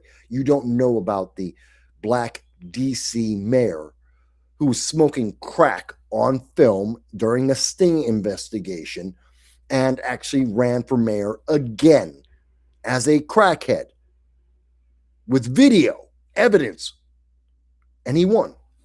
Ridiculous. I don't get it, but this particularly gets me. I mean, I don't like Debbie Wasserman Schultz. I've never liked Debbie Wasserman Schultz. I've always found her to be unpleasant, especially in the 2026 election. I mean, what she did to Bernie Sanders, just abusive. The way that she literally rigged the Democratic Party, all their primaries, so that Hillary Clinton would win no matter what you wanted to do, no matter how much money Bernie Sanders raised, no matter how popular he was, no matter how much socialism was being accepted, he could not win. It was mathematically impossible. She did it on purpose. She cheated. So once I saw that, and I saw that she was willing to do whatever is necessary to maintain power for the establishment Democrats and to step all over the will of the people, not only of the public, not the American public, but her own party members. She was really step on all of them because that's what that party wanted. Yeah, she's not a good person. On top of all the other policies that are insanely stupid that she supports. I can't stand her. But this is, I mean, the Miami Herald has covered this, Politico has covered this, and they're trying to make it out like, well, DeSantis is the bad guy. Governor DeSantis, a Republican, he's the bad guy. He didn't make her do this. Democrats didn't make Wasserman do this, or McCormick. None of them made this happen. Democrats chose to do this. The Democratic leadership, Wasserman and McCormick, chose to do this. They're abusing the system. But Republicans are the bad guy. I'm the bad guy for telling you about this. I'm the racist for telling you this is what they're doing, for pointing out the racism within the Democratic Party. Are you surprised that Southern Democrats are absolutely racist? Look at what they are doing. And Democrats are saying, no, but you don't understand. Trump, orange man bad. What the hell does that have to do with what's going on here? That's just a distraction. Look, orange man bad. See, orange man. Don't worry about how we're being racist, how we're breaking the law, how we're abusing the people, nullifying voters. Orange man bad. Look at that instead. Vote Democrat. And the news media is covering this up for her. They're pushing this on DeSantis. Republicans are such evil, bad people. DeSantis didn't make her do this. Am I losing my mind here? Did I miss something? Now that you're hearing about this story, does that make sense to you? Is the mental gymnastics of the Democratic Party make sense? Is the equity that Democrats love to talk about? The Democratic Socialists love equity. This is the equity. So you have white men at the very bottom of the spectrum, bottom of the scale, white straight men. Right above them, black straight men. Above them are black women. And somewhere way above all that is an elected white woman. Does that sound like equity to you? Does that sound like the equity system? Because it's straight white men, straight black men, white women, straight white women, then gay white women, then it would go to black women, period. Then there's trans, which are above black women. And then there's the gays somewhere in there. But above all of that, apparently, if you're an elected white Democrat, well, you're above all of them. That's equity. That's the current equity system that Democrats think are absolutely important, and they want to push into the rest of the country. Everyone has to accept this. That sounds so damn racist to me. It's so upsetting and so damn racist. But it gets even worse. The Democrats aren't done. Their racism has no boundaries, and it gets even more expressive. But I do have a comment here, and I want to stop and check on it. So we have a comment for Bronner. Bronner joined us. Hello, Bronner. And Bronner says, hey, Mike, so sorry I missed the show today. You haven't missed it. The show's on, and you're leaving comments, so you're fine. Says too much yard work going on. Hey, that's what the holidays are for. People catch up on the yard work. I know I used to when I had my house. Just wanted to drop by and say hello. See you soon. Great to see you here at all, Bronner. Thank you for taking some time out of your holiday to spend it with me. I appreciate that. And it seems, and Bronner does remember Marion Barry, the mayor for life in Washington, D.C. That man was incredible. I don't understand how he got reelected. Crackhead. You could be a black crackhead and be elected as long as you're a Democrat. That is a fact. It actually happened. It makes no sense, but that's black Democrat. That is Democrat politics for you. But like I said, the Democrat politics has no boundary. It has no limit to it whatsoever. And you may say, Mike, but you can't be telling me the truth. That can't be real. Here's the other part of the racism that's going on in the South right now, because Democrats want more power. You're not going to believe this, but this is it. You may or may not have seen this meme. It says, if you take our power to vote, we take power. We will not go to your schools to play sports. Let me read that again a little bit better. If you take our power to vote, we take power. So that's the first part. If you take our power to vote, we take power. No one has taken the power of blacks to vote. That has not happened. That is not happening. That is a lie. But, okay, they think someone is nullifying black votes. Other than people like Debbie Wasserman Schultz or McCormick, well, okay, fine. Who's doing it? I don't know. Then they will not go to school to play sports. You're going to say to me, what do you mean, Mike? They're not. So these are black men. Mind you, they're only showing black men, not black women. Where's the black women? Black women play sports too. That's what Title IX is about. So these black men, only black men, this is targeted towards black men, not black women, because black men didn't vote 90% for Kamala Harris. Black women did. So black men, to make up for not voting for Kamala Harris, now you have to give up school. You cannot go to school if you're a black man.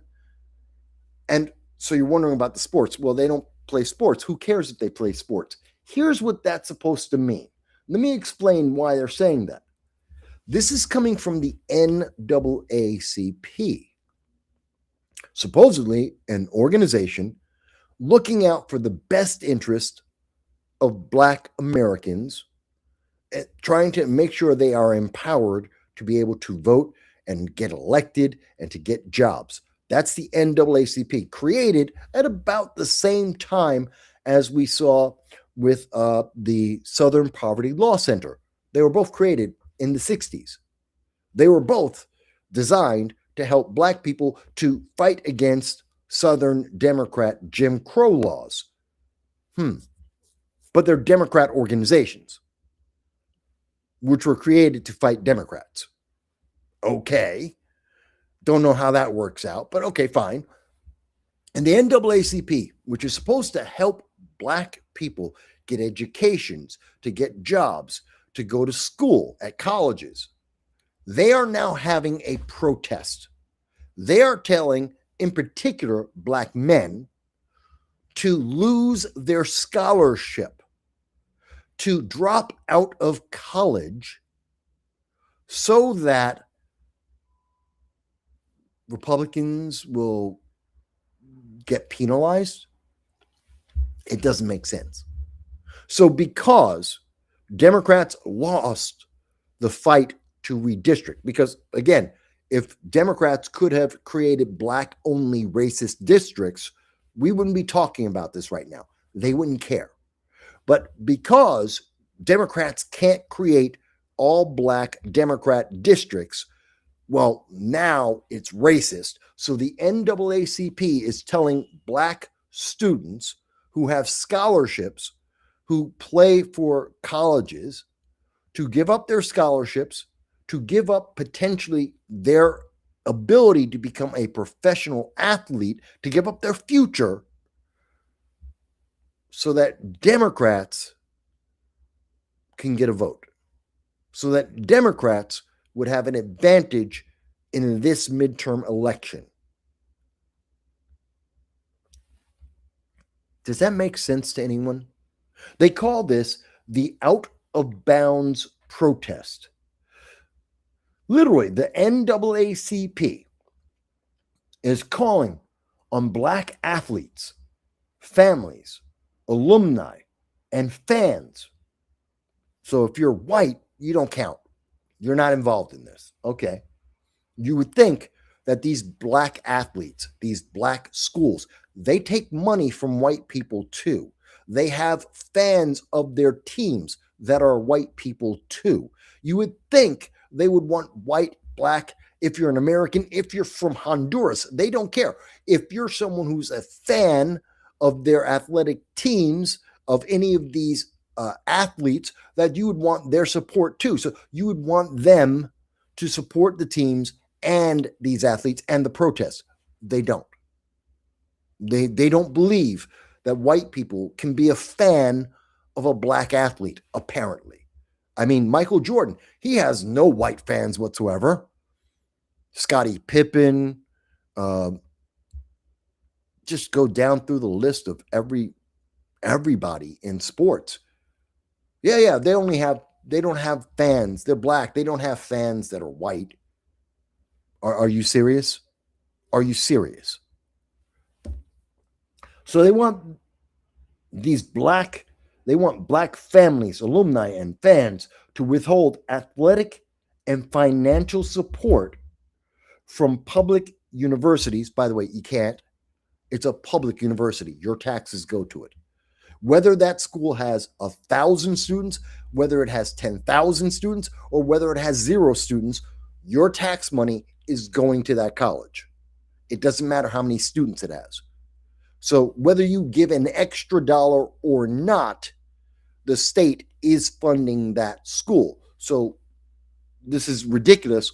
At the end of the day, it doesn't matter. That school is still going to get money. But going on, withhold their financial support from public universities in southern states, 13 universities, by the way, attacking black voting rights. Black voting rights has not been attacked. Black people can register to vote in every state, in every county in America. Black people can vote in every state, in every county in America. How are you attacking black votes? No, you're attacking black Democrat advantage. There's a big difference. By the way, if there's any Democrat that disagrees with me on this, if there's any Democrat that can do the mental gymnastics necessary to explain this, I'm happy to hear you. Please explain Debbie Wasserman Schultz. Please explain the Tennessee 9th District Steve Cohen. Please explain to me the out of bounds protest. Explain the mental gymnastics you have to go through to try and verify this, because there is no black person in America. There is no woman. There is no minority. There is no one who's being stopped from being able to register and to vote. If you're an illegal alien, absolutely. If you're an American citizen, no one is stopping you. No one. This is about Democrat advantage, not voting. There's a difference. They're not the same thing. Just because you're black doesn't mean you're a Democrat. I'm an example. I have family members that are example. I have plenty of friends that are examples. Hell, Larry Sharp is a libertarian. He's an example too. It's not just Republicans. There are black people who are libertarians. This makes no sense unless you are a racist. Unless you believe in racist politics, unless you believe in abusing black people and using them as merely a tool to get an advantage for Democrats, it doesn't make sense. This is horrific, folks. And no one's talking about it in this way. Barely anyone's even talking that this protest is happening because it's stupid. But it has been talked about by Whoopi Goldberg and Sonny Hostin on The View. It has come up. But no one in the media really wants to touch this, because if you think about it for 5 seconds without saying racist, you'll suddenly understand this is insane. These students, no representation, no recruitment, no revenue. Across the South, there's only 13 colleges that actually qualify for this, by the way. It's not across the entire South. But across the South, black athletes have helped build some of the most profitable college athletic programs in America, generating hundreds of millions of dollars in avenue revenue, which is then used by that college to enroll more black students who get scholarships that don't have to do with academics, that allows more poor black students to get degrees. It's a feedback loop. The rich help the poor in that school. The black athlete helps pay for the mathematics student, or the student who's learning how to become a CPA, or the black student who's learning how to be agriculture. One helps pay for the other. They help to make the school wealthy, and the school uses part of that wealth, maybe not enough, but use part of that wealth to give scholarships to other students to be able to go to the college and become better. So they want to kill that. That's done. They go on to say, at the same time, several southern states, and by the way, that's not to say, and I understand, if you are a student, a college student, you can't get paid from the professionals, but you can get hired by those professionals depending on how well you do in college. You hone your skills, just like if you're studying science and you become better at science so that you can become a scientist. You become better at writing to become an English, or rather you become an English major to become better at writing, or to be able to become a teacher. The black athletes who are on their scholarships go there to become better athletes so that the professional leagues, whether it's the NBA or Major League Baseball or the NFL or the WNBA, whatever you want to talk about, they get scouted at college. They get scouted at college. Plus, the students get to have a degree. People like, again, Michael Jordan, Shaq, they have degrees. They actually have business majors. That's why they're so successful, because they were taught how to be good at business, and their business is their ability to play a game. Okay. So at the same time, several southern state governments are moving to limit, reduce, weaken, or erase black voting representation. That is a lie. None of that's happened. Not one black person, please, anyone who's on the left, show me one state, one district where black people have limited, reduced, weakened, or erased the ability of black people to register and or to vote. It does not exist. If it did exist, they would name it. They would have named this, instead of being out of bounds, they would have named it whatever state, whatever county that it was happening in, they'd name it that. There would be a lawsuit in front of the Supreme Court right now if they could name even one county that this was happening in. They can't. It isn't happening. This is a lie. This is manipulation. They're using race and the emotions surrounding race, the emotions surrounding the civil rights movement from the 1960s. They're using the impression and the accusation of racism to motivate people for a political advantage only for Democrats. This isn't to protect black people. This is to protect Democrats. This is to protect the Democrat Party. It has nothing to do with the black college, the black athletes. It has nothing to do with black voters. It only has to do with Democrats having an advantage in the midterm elections. That's it. This is sick. This is twisted. So they want black athletes, many of whom, not all, many of whom are on scholarships, who are competing to be able to go into the pros.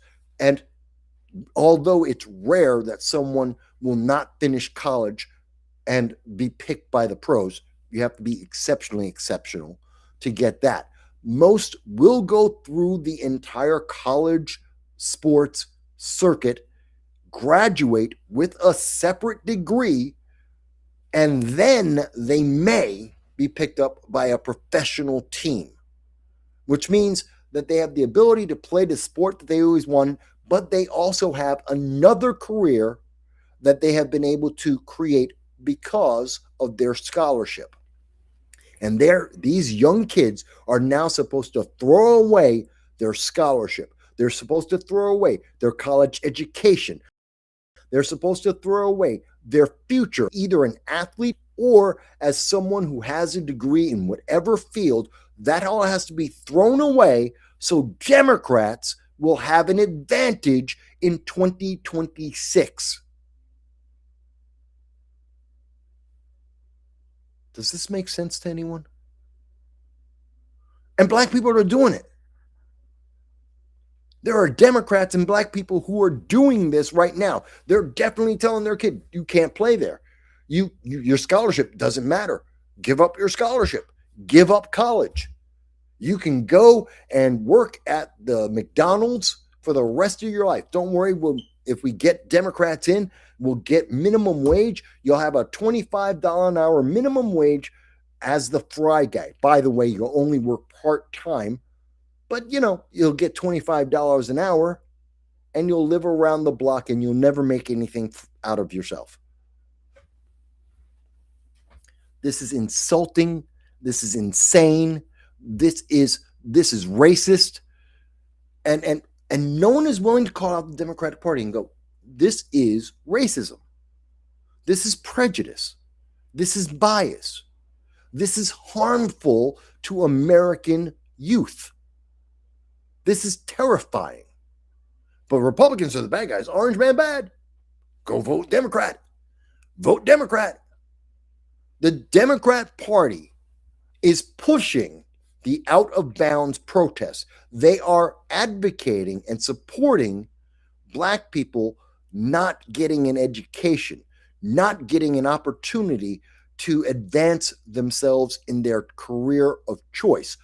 Democrats are advocating for that because they want power. And you are the racist for saying they shouldn't do that. You are the bad guy. You might as well be Donald Trump. I might as well be Donald Trump because I'm making sure black people understand this with absolute clarity, how racist and dysfunctional this is. I can't do the mental gymnastics to try and explain this to you in a better way. I can't tell you what do Democrats think. They think that if they get enough black people to not play a sport at college, that I don't know, the Supreme Court's going to change its mind, that somehow that's going to change the law, that it's somehow going to change the way that voters look at things. Does this make any sense to anyone? This is stupid.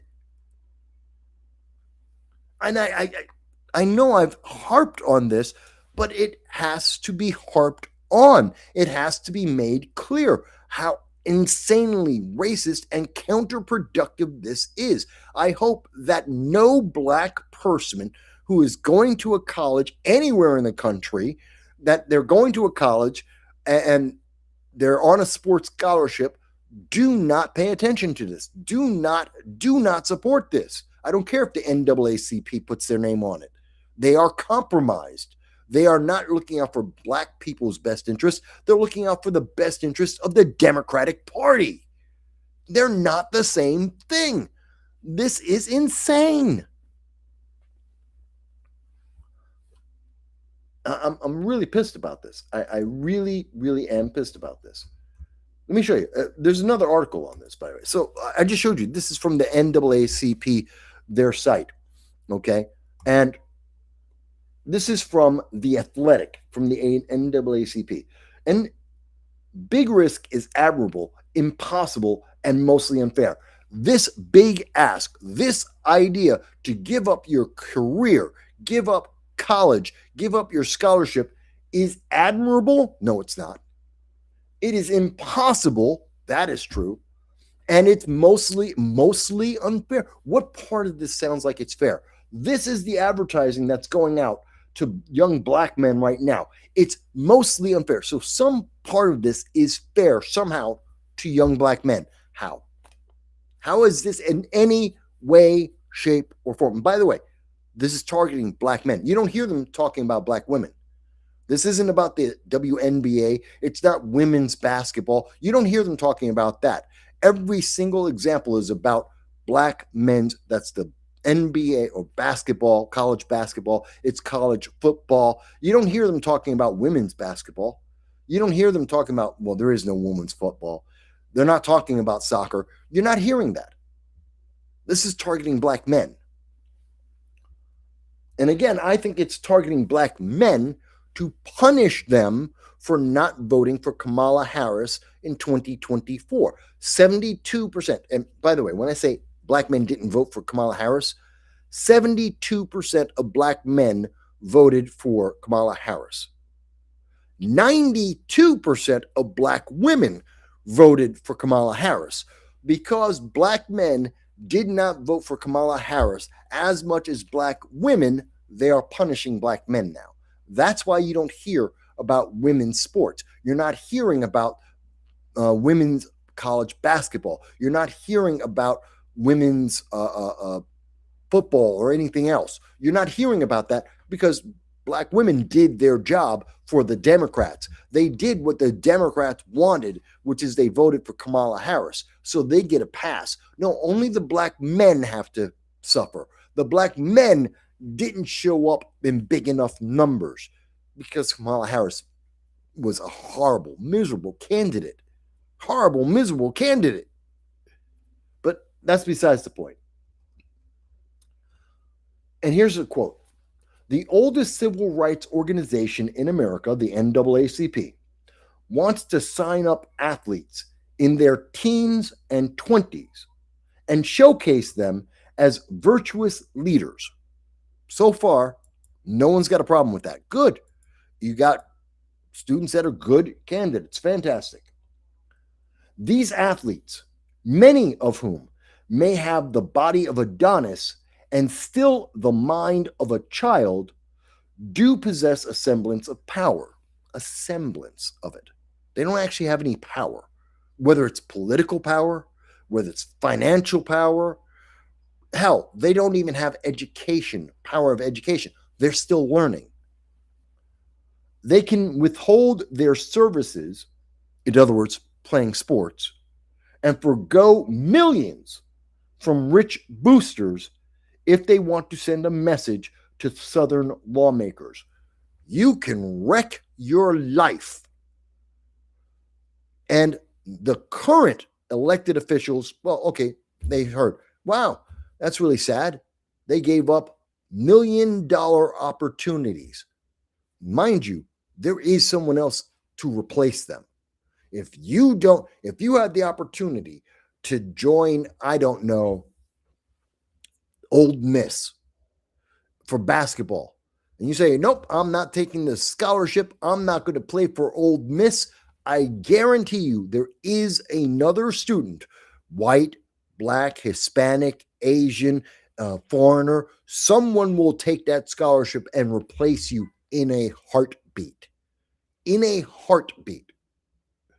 And these black kids are supposed to give it up just so a politician will say, yeah, but it's breaking the law.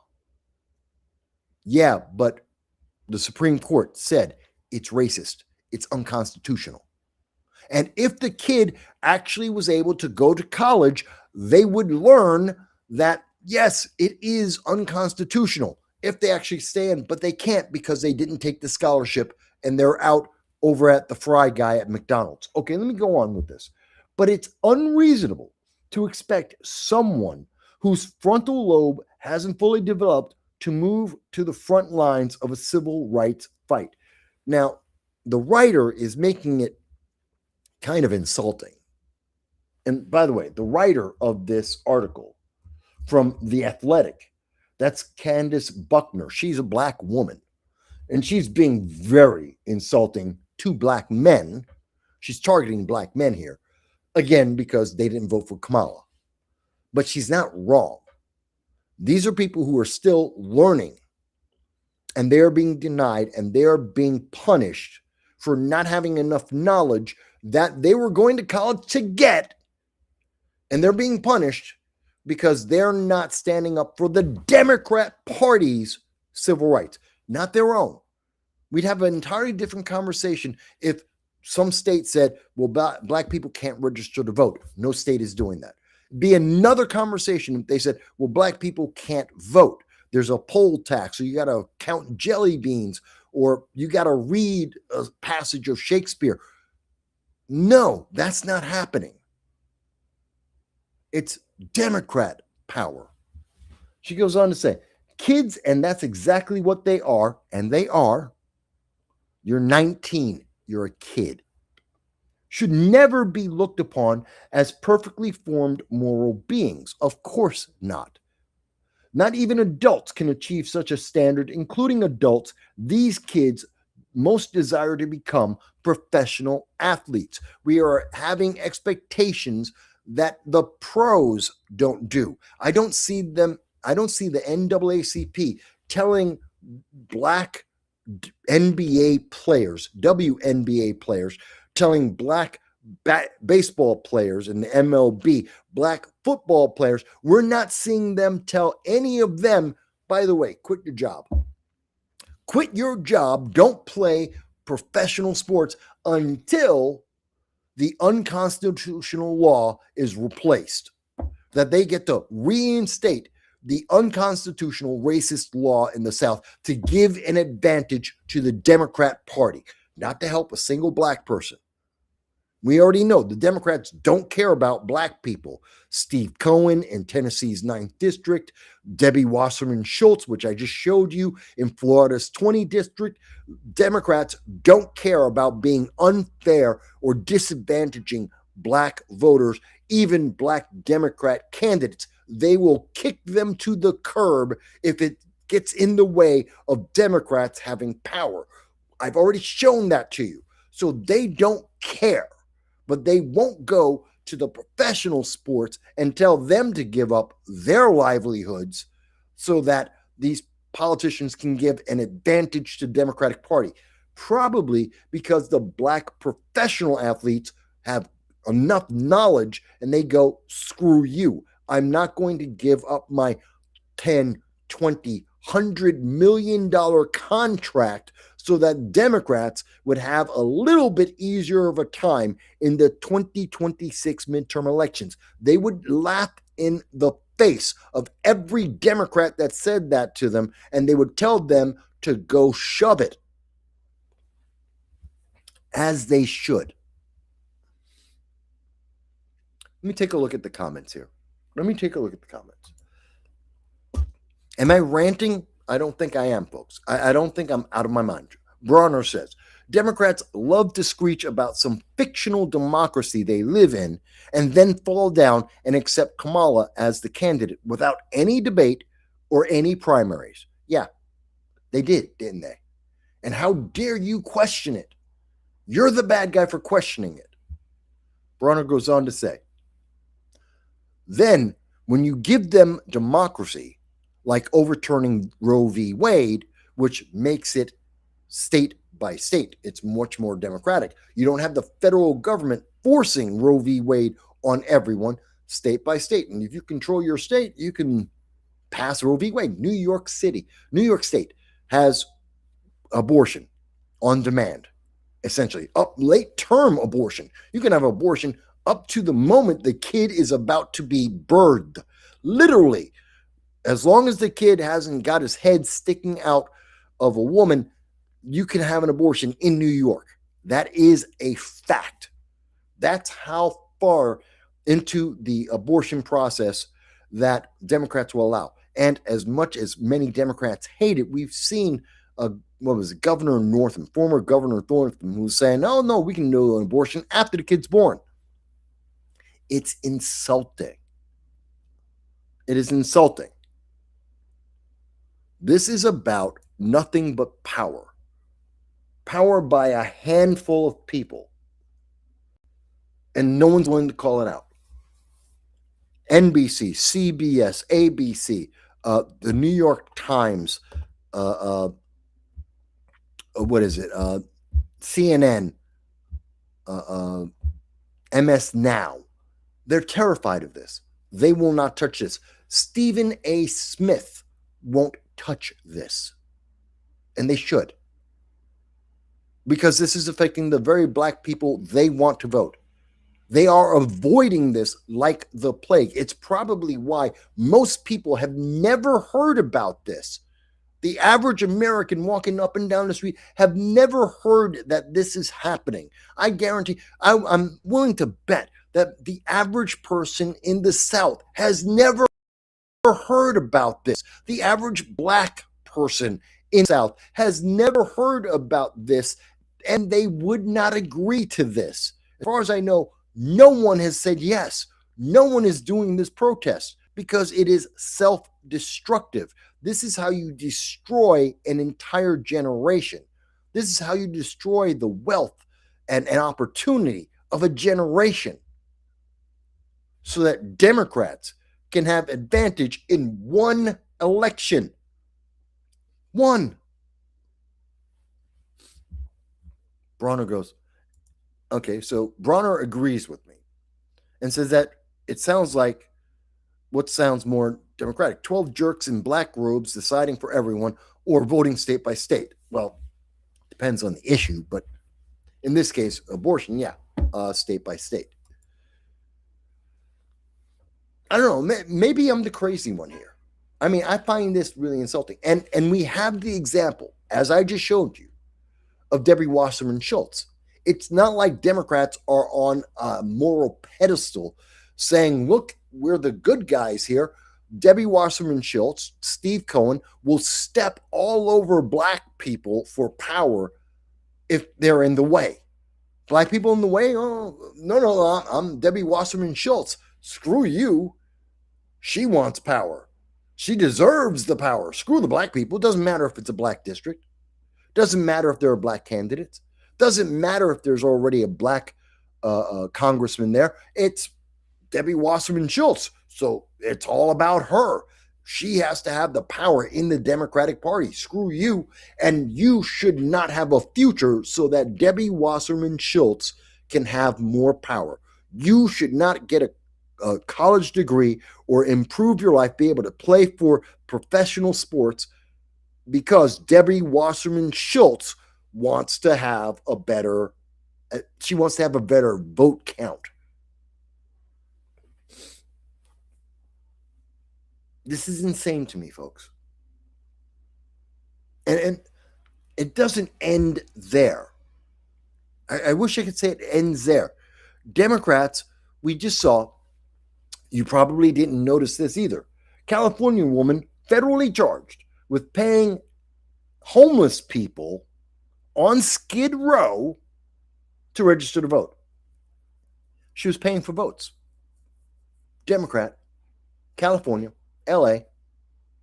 She's paying homeless people who, like in New York State, there are over 50,000 homeless people who are registered to vote.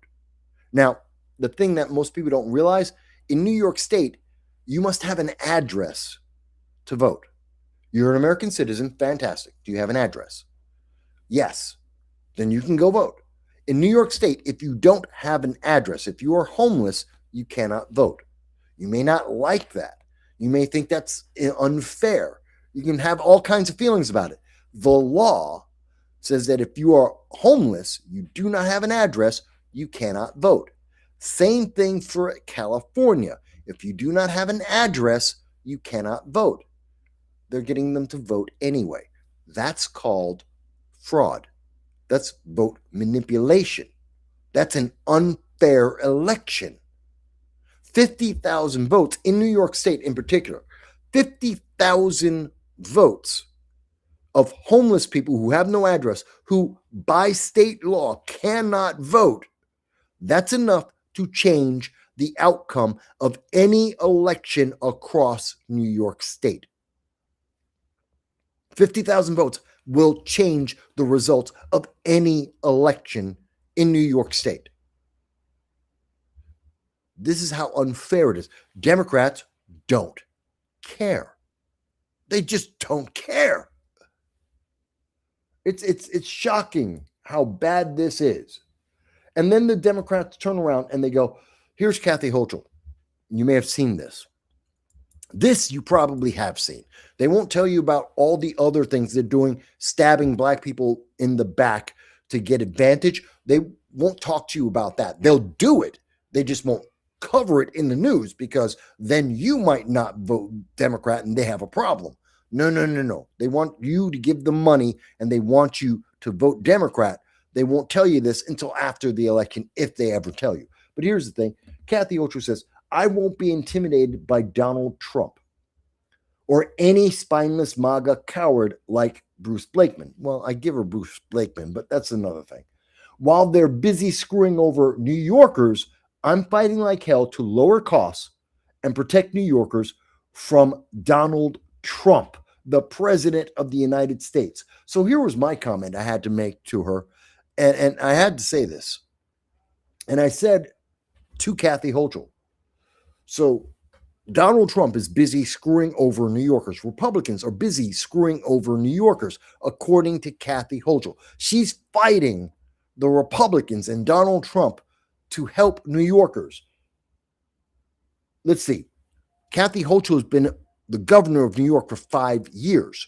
Is New York in better financial health today than 5 years ago? The answer is no.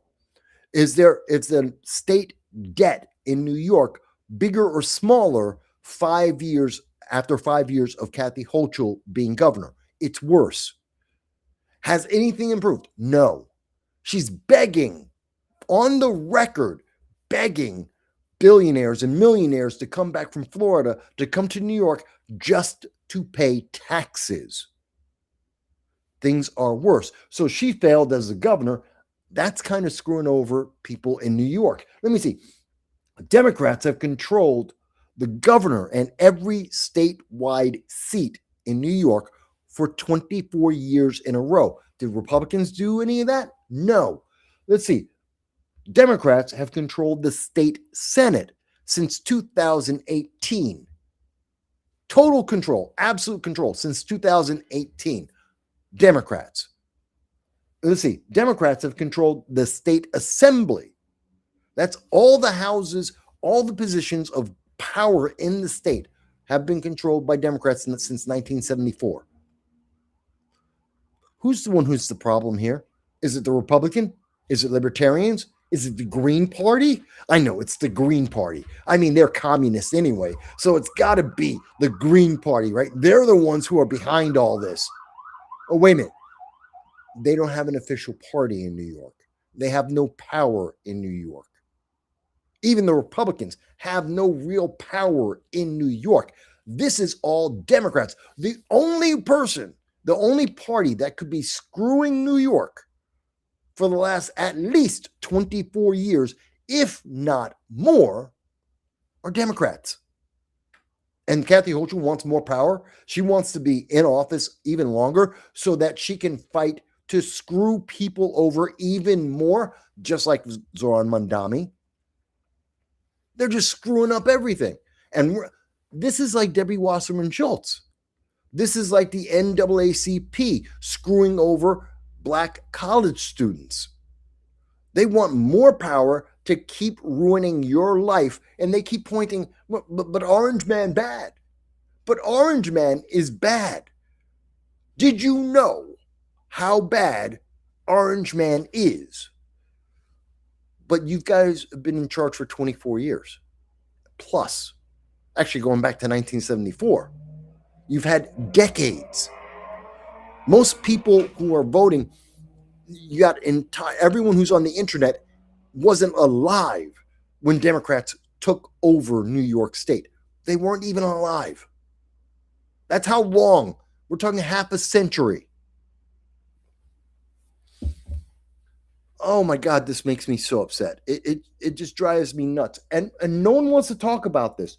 Nobody, the mainstream news media will not talk to you about this. By the way, if you think that I'm making this up, if you think, Mike, well, that's not really true, you can go to Ballotpedia, and Ballotpedia will show you. Democrats have had control of the New York State Assembly since 1974. 1974. Here's the current assembly. That's all Democrats. That's Democrat control. Look at the maps. Here you go. Here's the Republicans. Democrats have had control. And narrow margins everywhere. When Republicans had it, it's usually about by one seat. But nope. But this is all about Republicans are the problem. It doesn't make any sense. I don't understand this. Let me go. I got some comments here. By the way, I'm open to comments. If you're a Democrat, if you're an elected official of the Democratic Party, I would love to hear you explain this to me. If you're part of the DNC, I'd love you to explain this to me. Please explain to me why Debbie Wasserman Schultz has to have more of an advantage than any black Democrat running for elected office.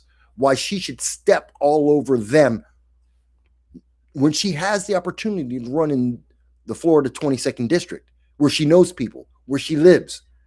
Instead, she's going to go to someone else's district and step on them.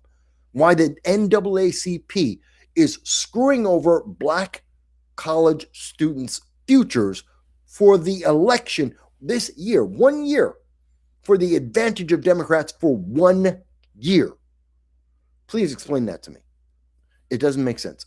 Browner says, the ones who cry about people being denied to vote are the same people who get dead people to vote. Yes, dead people vote for in New York. I can say confidently in New York. And as far as I know, there's no difference anywhere else. Dead people, when they vote, when dead people vote in elections, they vote Democrat. They don't vote Republican. They don't vote Libertarian. They don't vote for the Green Party. They only vote Democrat and or progressive. Same thing. That's who they always vote for. Every single time. Oh, we found someone. They're 150 years old. They made a vote. And believe it or not, they voted for a Democrat. How shocking. They're 150 years old and they're voting for Democrats. They've been dead for 200 years, but they voted for a Democrat. Just happened to be on the voting rolls. Who could have known? When could that have happened? Every single time. Every single time. Yeah, we're almost done. Let's see. What's this comment? Mike, would you compare New York of today with New York under Tammany Hall days? No, Tammany Hall was even worse. To be fair, Tammany Hall was even more corrupt than we see now. Chicago under Capone in the 1930s, late 20s, 30s, that was even worse than what we're seeing today. But that was a very different world where you didn't have as many people. You didn't have as much access to information. There was a much smaller group of people who knew what the hell was going on. You could lie to people more readily, and they'd never know that you were lying or that there was a law or that there was any option that they had. That's the difference between Tammany Hall and the Capone, Chicago, and today in New York or around the country. Today, we have the internet. We can find out what's the law. You can find out what your rights are. You have way more people who can stand with you to defend your rights than what we saw in the 1920s, 1930s. You can't do that anymore. So that's the difference. It was more corrupt then because we had less options and we had fewer people and we had less power. Today, we have more knowledge, more power, more people, and we have massive corruption. And sadly, that corruption is centered around the Democratic Party. I'm not saying that Republicans are angels. They're not. I'm not saying that libertarians or the Green Party or Democratic Socialists of America. There is no political party that is an angel. That's just reality. None of them are angels. But there's a big difference between what we see with the Democratic Party. You don't see Republicans doing what the Democrats are doing in the South. You don't see that. Nor are they using the excuse of racism to protect them. You see Democrats do that. You don't see this. You don't see Republicans saying to college students in any state, anywhere in the country, saying, give up your future, give up your scholarship so that Republicans will have an advantage in an election. You don't see that. They're not saying that to the students with golf scholarships or tennis scholarships, swimming scholarships. You're not hearing them say that. They would never do that. There's a few comments here. It is funny how this is working out. Yeah, it's insane. All right. Let's see. It's hard to imagine being worse than it is now. I'm watching Virginia being sucked up by the Democrat machine. It has been worse. Again, because we have more knowledge, more people, we have more influence now than we did back then. That's the big difference. But we have more people who are willing to accept the corruption today than back then. Bronner agrees with me. We do have more options and certainly more access to information. That makes sense. Yeah. That is the difference between now and the past. But I think it's worse today because we have all of those resources. Well, it's worse that it is happening today, given that we have all the knowledge, all the resources, all the people. The fact that we have corruption as bad as we do today, and that it could be compared to Tammany Hall, that it could be compared to Capone's Chicago. The fact that we can even make that comparison or consider it tells you how bad it is today. It's pretty damn bad. Pretty damn bad. Okay, final thing, and then I'm going to let everyone go. I know it's the holiday. I know everyone wants to have their fun, and I want you guys to enjoy the holiday. Then I'm going to walk my dog because Khan is wonderful, and I love my dog, and I do. I'm just going to run through this real quick. It won't take long. It's Bruce Blakeman, and you may not have seen this, but I've got to call this out because I think this is egregious. I've got to call this out. It doesn't matter. If you don't want to vote for Larry Sharpe, I will. I'm voting for Larry Sharpe. He's my friend. I think he's a great candidate. He's not a Republican. He's a libertarian. I don't care. He's the best candidate in New York running for governor. But right now, you've got Bruce Blakeman, who is the Republican, who is running for governor, who sickens me. His latest tactic coming from his team is to use children to get votes. This is as bad as the Democrats using what Debbie Wasserman Schultz. It's as bad as the NAACP. Bruce Blakeman, a Republican, is so desperate. He has so few ideas. He has no option available to him. He is going out there and he says, every decision I make is for the next generation. That's true of every elected official. For my grandkids, why do we care about his grandkids?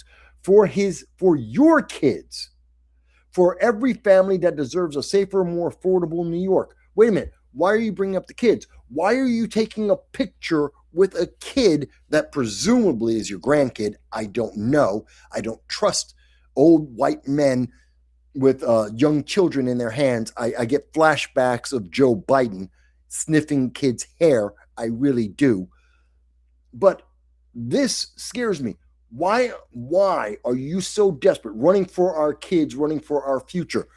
You should have a policy. You should have a reason for our kids. Everyone's running. Everyone who has run for an elected office, everyone who is in an elected office is there because of the kids. They're making decisions for the next generation. When I ran for Congress in 2014, I was doing that because I was trying to make decisions for the future. When I ran in 2020 for elected office, I was doing it for the kids. Everyone who runs for an elected office is doing it for the next generation, for the kids. Why is it that Bruce Blakeman must prance around with a child in his arms? And by the way, this isn't even real. This is an AI image. He can't even get a real child to pose with him for this mockery. As a Republican, I find this repugnant. Clip this if you want. Spread it around. Hey, Brucey, you know what? I hope people show this. I feel you are repugnant. Republicans are better than this. That you have to pose with a child to get a sympathy vote, to get an empathy vote, because you have nothing. This is an act of desperation. When you see politicians kissing babies, then that means they've got nothing left. They've used up their entire arsenal. They have no ideas. Your team has failed you. Guess what, Bruce? You want to spend $7,000, $10,000 a month? Hire me. I will have all kinds of ideas. Matter of fact, no, I won't. I won't do it. Even if you want to pay me $10,000 a month, I'm still saying no. I don't want to work. I pick and choose the candidates I work for, and I won't work for Bruce Blakeman because you are so low. You are using, literally using children to market yourself. This is scummy. No Republican should find this to be acceptable. Every Republican should denounce this. If it were a Democrat doing this, I'd be just as livid. I'd scream just as much, and I have. I've spent how much time screaming about the NAACP and Debbie Wasserman Schultz? And guess what, Bruce Blakeman? You're doing something no better than either of them. This is disgusting. You're supposed to be an effective, efficient, elected Nassau County executive and a Republican. You should be better than this. You should be able to give a policy and say why it is better than Kathy Hochul's policy, the Democrat.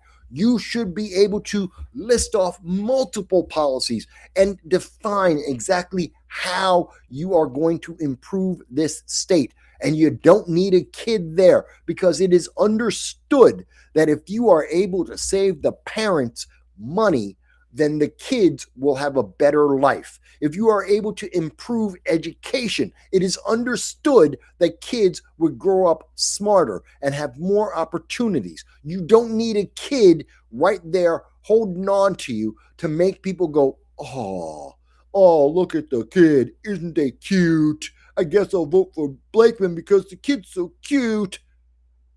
Really? You're as bad as Joe Biden talking about the kids used to rub my legs because I was in the pool, which is really, that was pretty slimy and scary. But it's the same thing, Bruce Blakeman. It's the same thing. You're Joe Biden with hairy legs in a pool talking about black kids rubbing your legs. It's the same thing. I don't see a difference. And I denounced Joe Biden on that crap. I will denounce you, Bruce Blakeman, for the same thing. And you didn't even get through the primary season yet. We haven't even gotten through the summer and you're already out of ideas. You are already so desperate that you need to use the symbology of children. That is an empty campaign. That is an empty candidate. I've been doing this 20 years. I've talked to politicians left and right of every single party at the local, state, and federal level. I've had lots of conversations about campaign tactics, marketing, messaging with people from all kinds of ideas on all sides of parties. And I can tell you, the one or two times that I've seen someone ever even suggest, what about if I get a kid? I told them, what, you have no idea? Are you useless? This is useless, man. This is useless. This is insulting. It really is. Yeah, Bruce Blakeman. It won't take long. It's Bruce Blakeman. That's true. All right. So, am I disgusted by Bruce Blakeman? I am now. I didn't think he was a good candidate before. I am disgusted now. I find this disgusting. It's insulting. It's disgusting. It is absolutely horrible. And it's an embarrassment. All right. I'll save the conversation about Bernie Sanders and Jeff Bezos for later. I think it's a little bit old anyway. Everyone's talked about it. I'm going to go and take out my dog. We've been at this about almost 4.5 hours. I thank everyone for spending their holiday a little bit of the time with me. I enjoy each and every one of you. I'm going to go out, walk my dog, have a cigarette. I hope you will be able to do the same. I hope you get a barbecue, get a beer. Remember the men and women that died for all of us to have the opportunity to complain about the current day politics, to try and improve America, to give us the freedom to vote, to give us the wealth that we have in America, to have the opportunity that we have in America that every other country on the face of the earth is jealous of. They wish they could be you right now in America watching me on some YouTube channels having a beer. They're begging for that opportunity. We should be thankful for that. I am thankful for that. Folks, I want you to have a great holiday. I love each and every one of you. Thank you for taking some time with me. If you agreed with anything, like, share, subscribe. Hit the button. If you disagreed with me, hit the like, share, and most importantly, hit the subscribe button so you can yell at me later. Leave me a comment. And if you want, you can join the Patreon if you want. I look forward to hearing from each of you, especially if you thought I was wrong. Tell me why. Don't tell me I'm ugly. Don't tell me I'm dumb. Don't tell me that I don't know what I'm talking about. I do. Let's just get to, if you have a legitimate, substantive, different idea, tell me why. If you think Bruce Blakeman is doing something good, if you think Debbie Wasserman Schultz is doing something good, if you think the NAACP has done something good, tell me why. And hit the subscribe button. Folks, I want to thank you. Alabama Barbie, thank you for making food for people today, working so hard for people that you don't know. I thank you so much for your time. I also see that there's a comment here from Bronner. Don't worry about being here late. I don't care if you're here for 5 minutes or here for 5 hours with me. I love each and every one of you. I appreciate and thank you for even taking a moment to watch and especially to leave a comment. Whether it's live or after the show, I appreciate that deeply. Guys, everyone, ladies, have a wonderful holiday. Enjoy yourselves. Know that you are loved. Tomorrow, I will have my video, my community TV special with Jose Vega and Gonzalo Duran.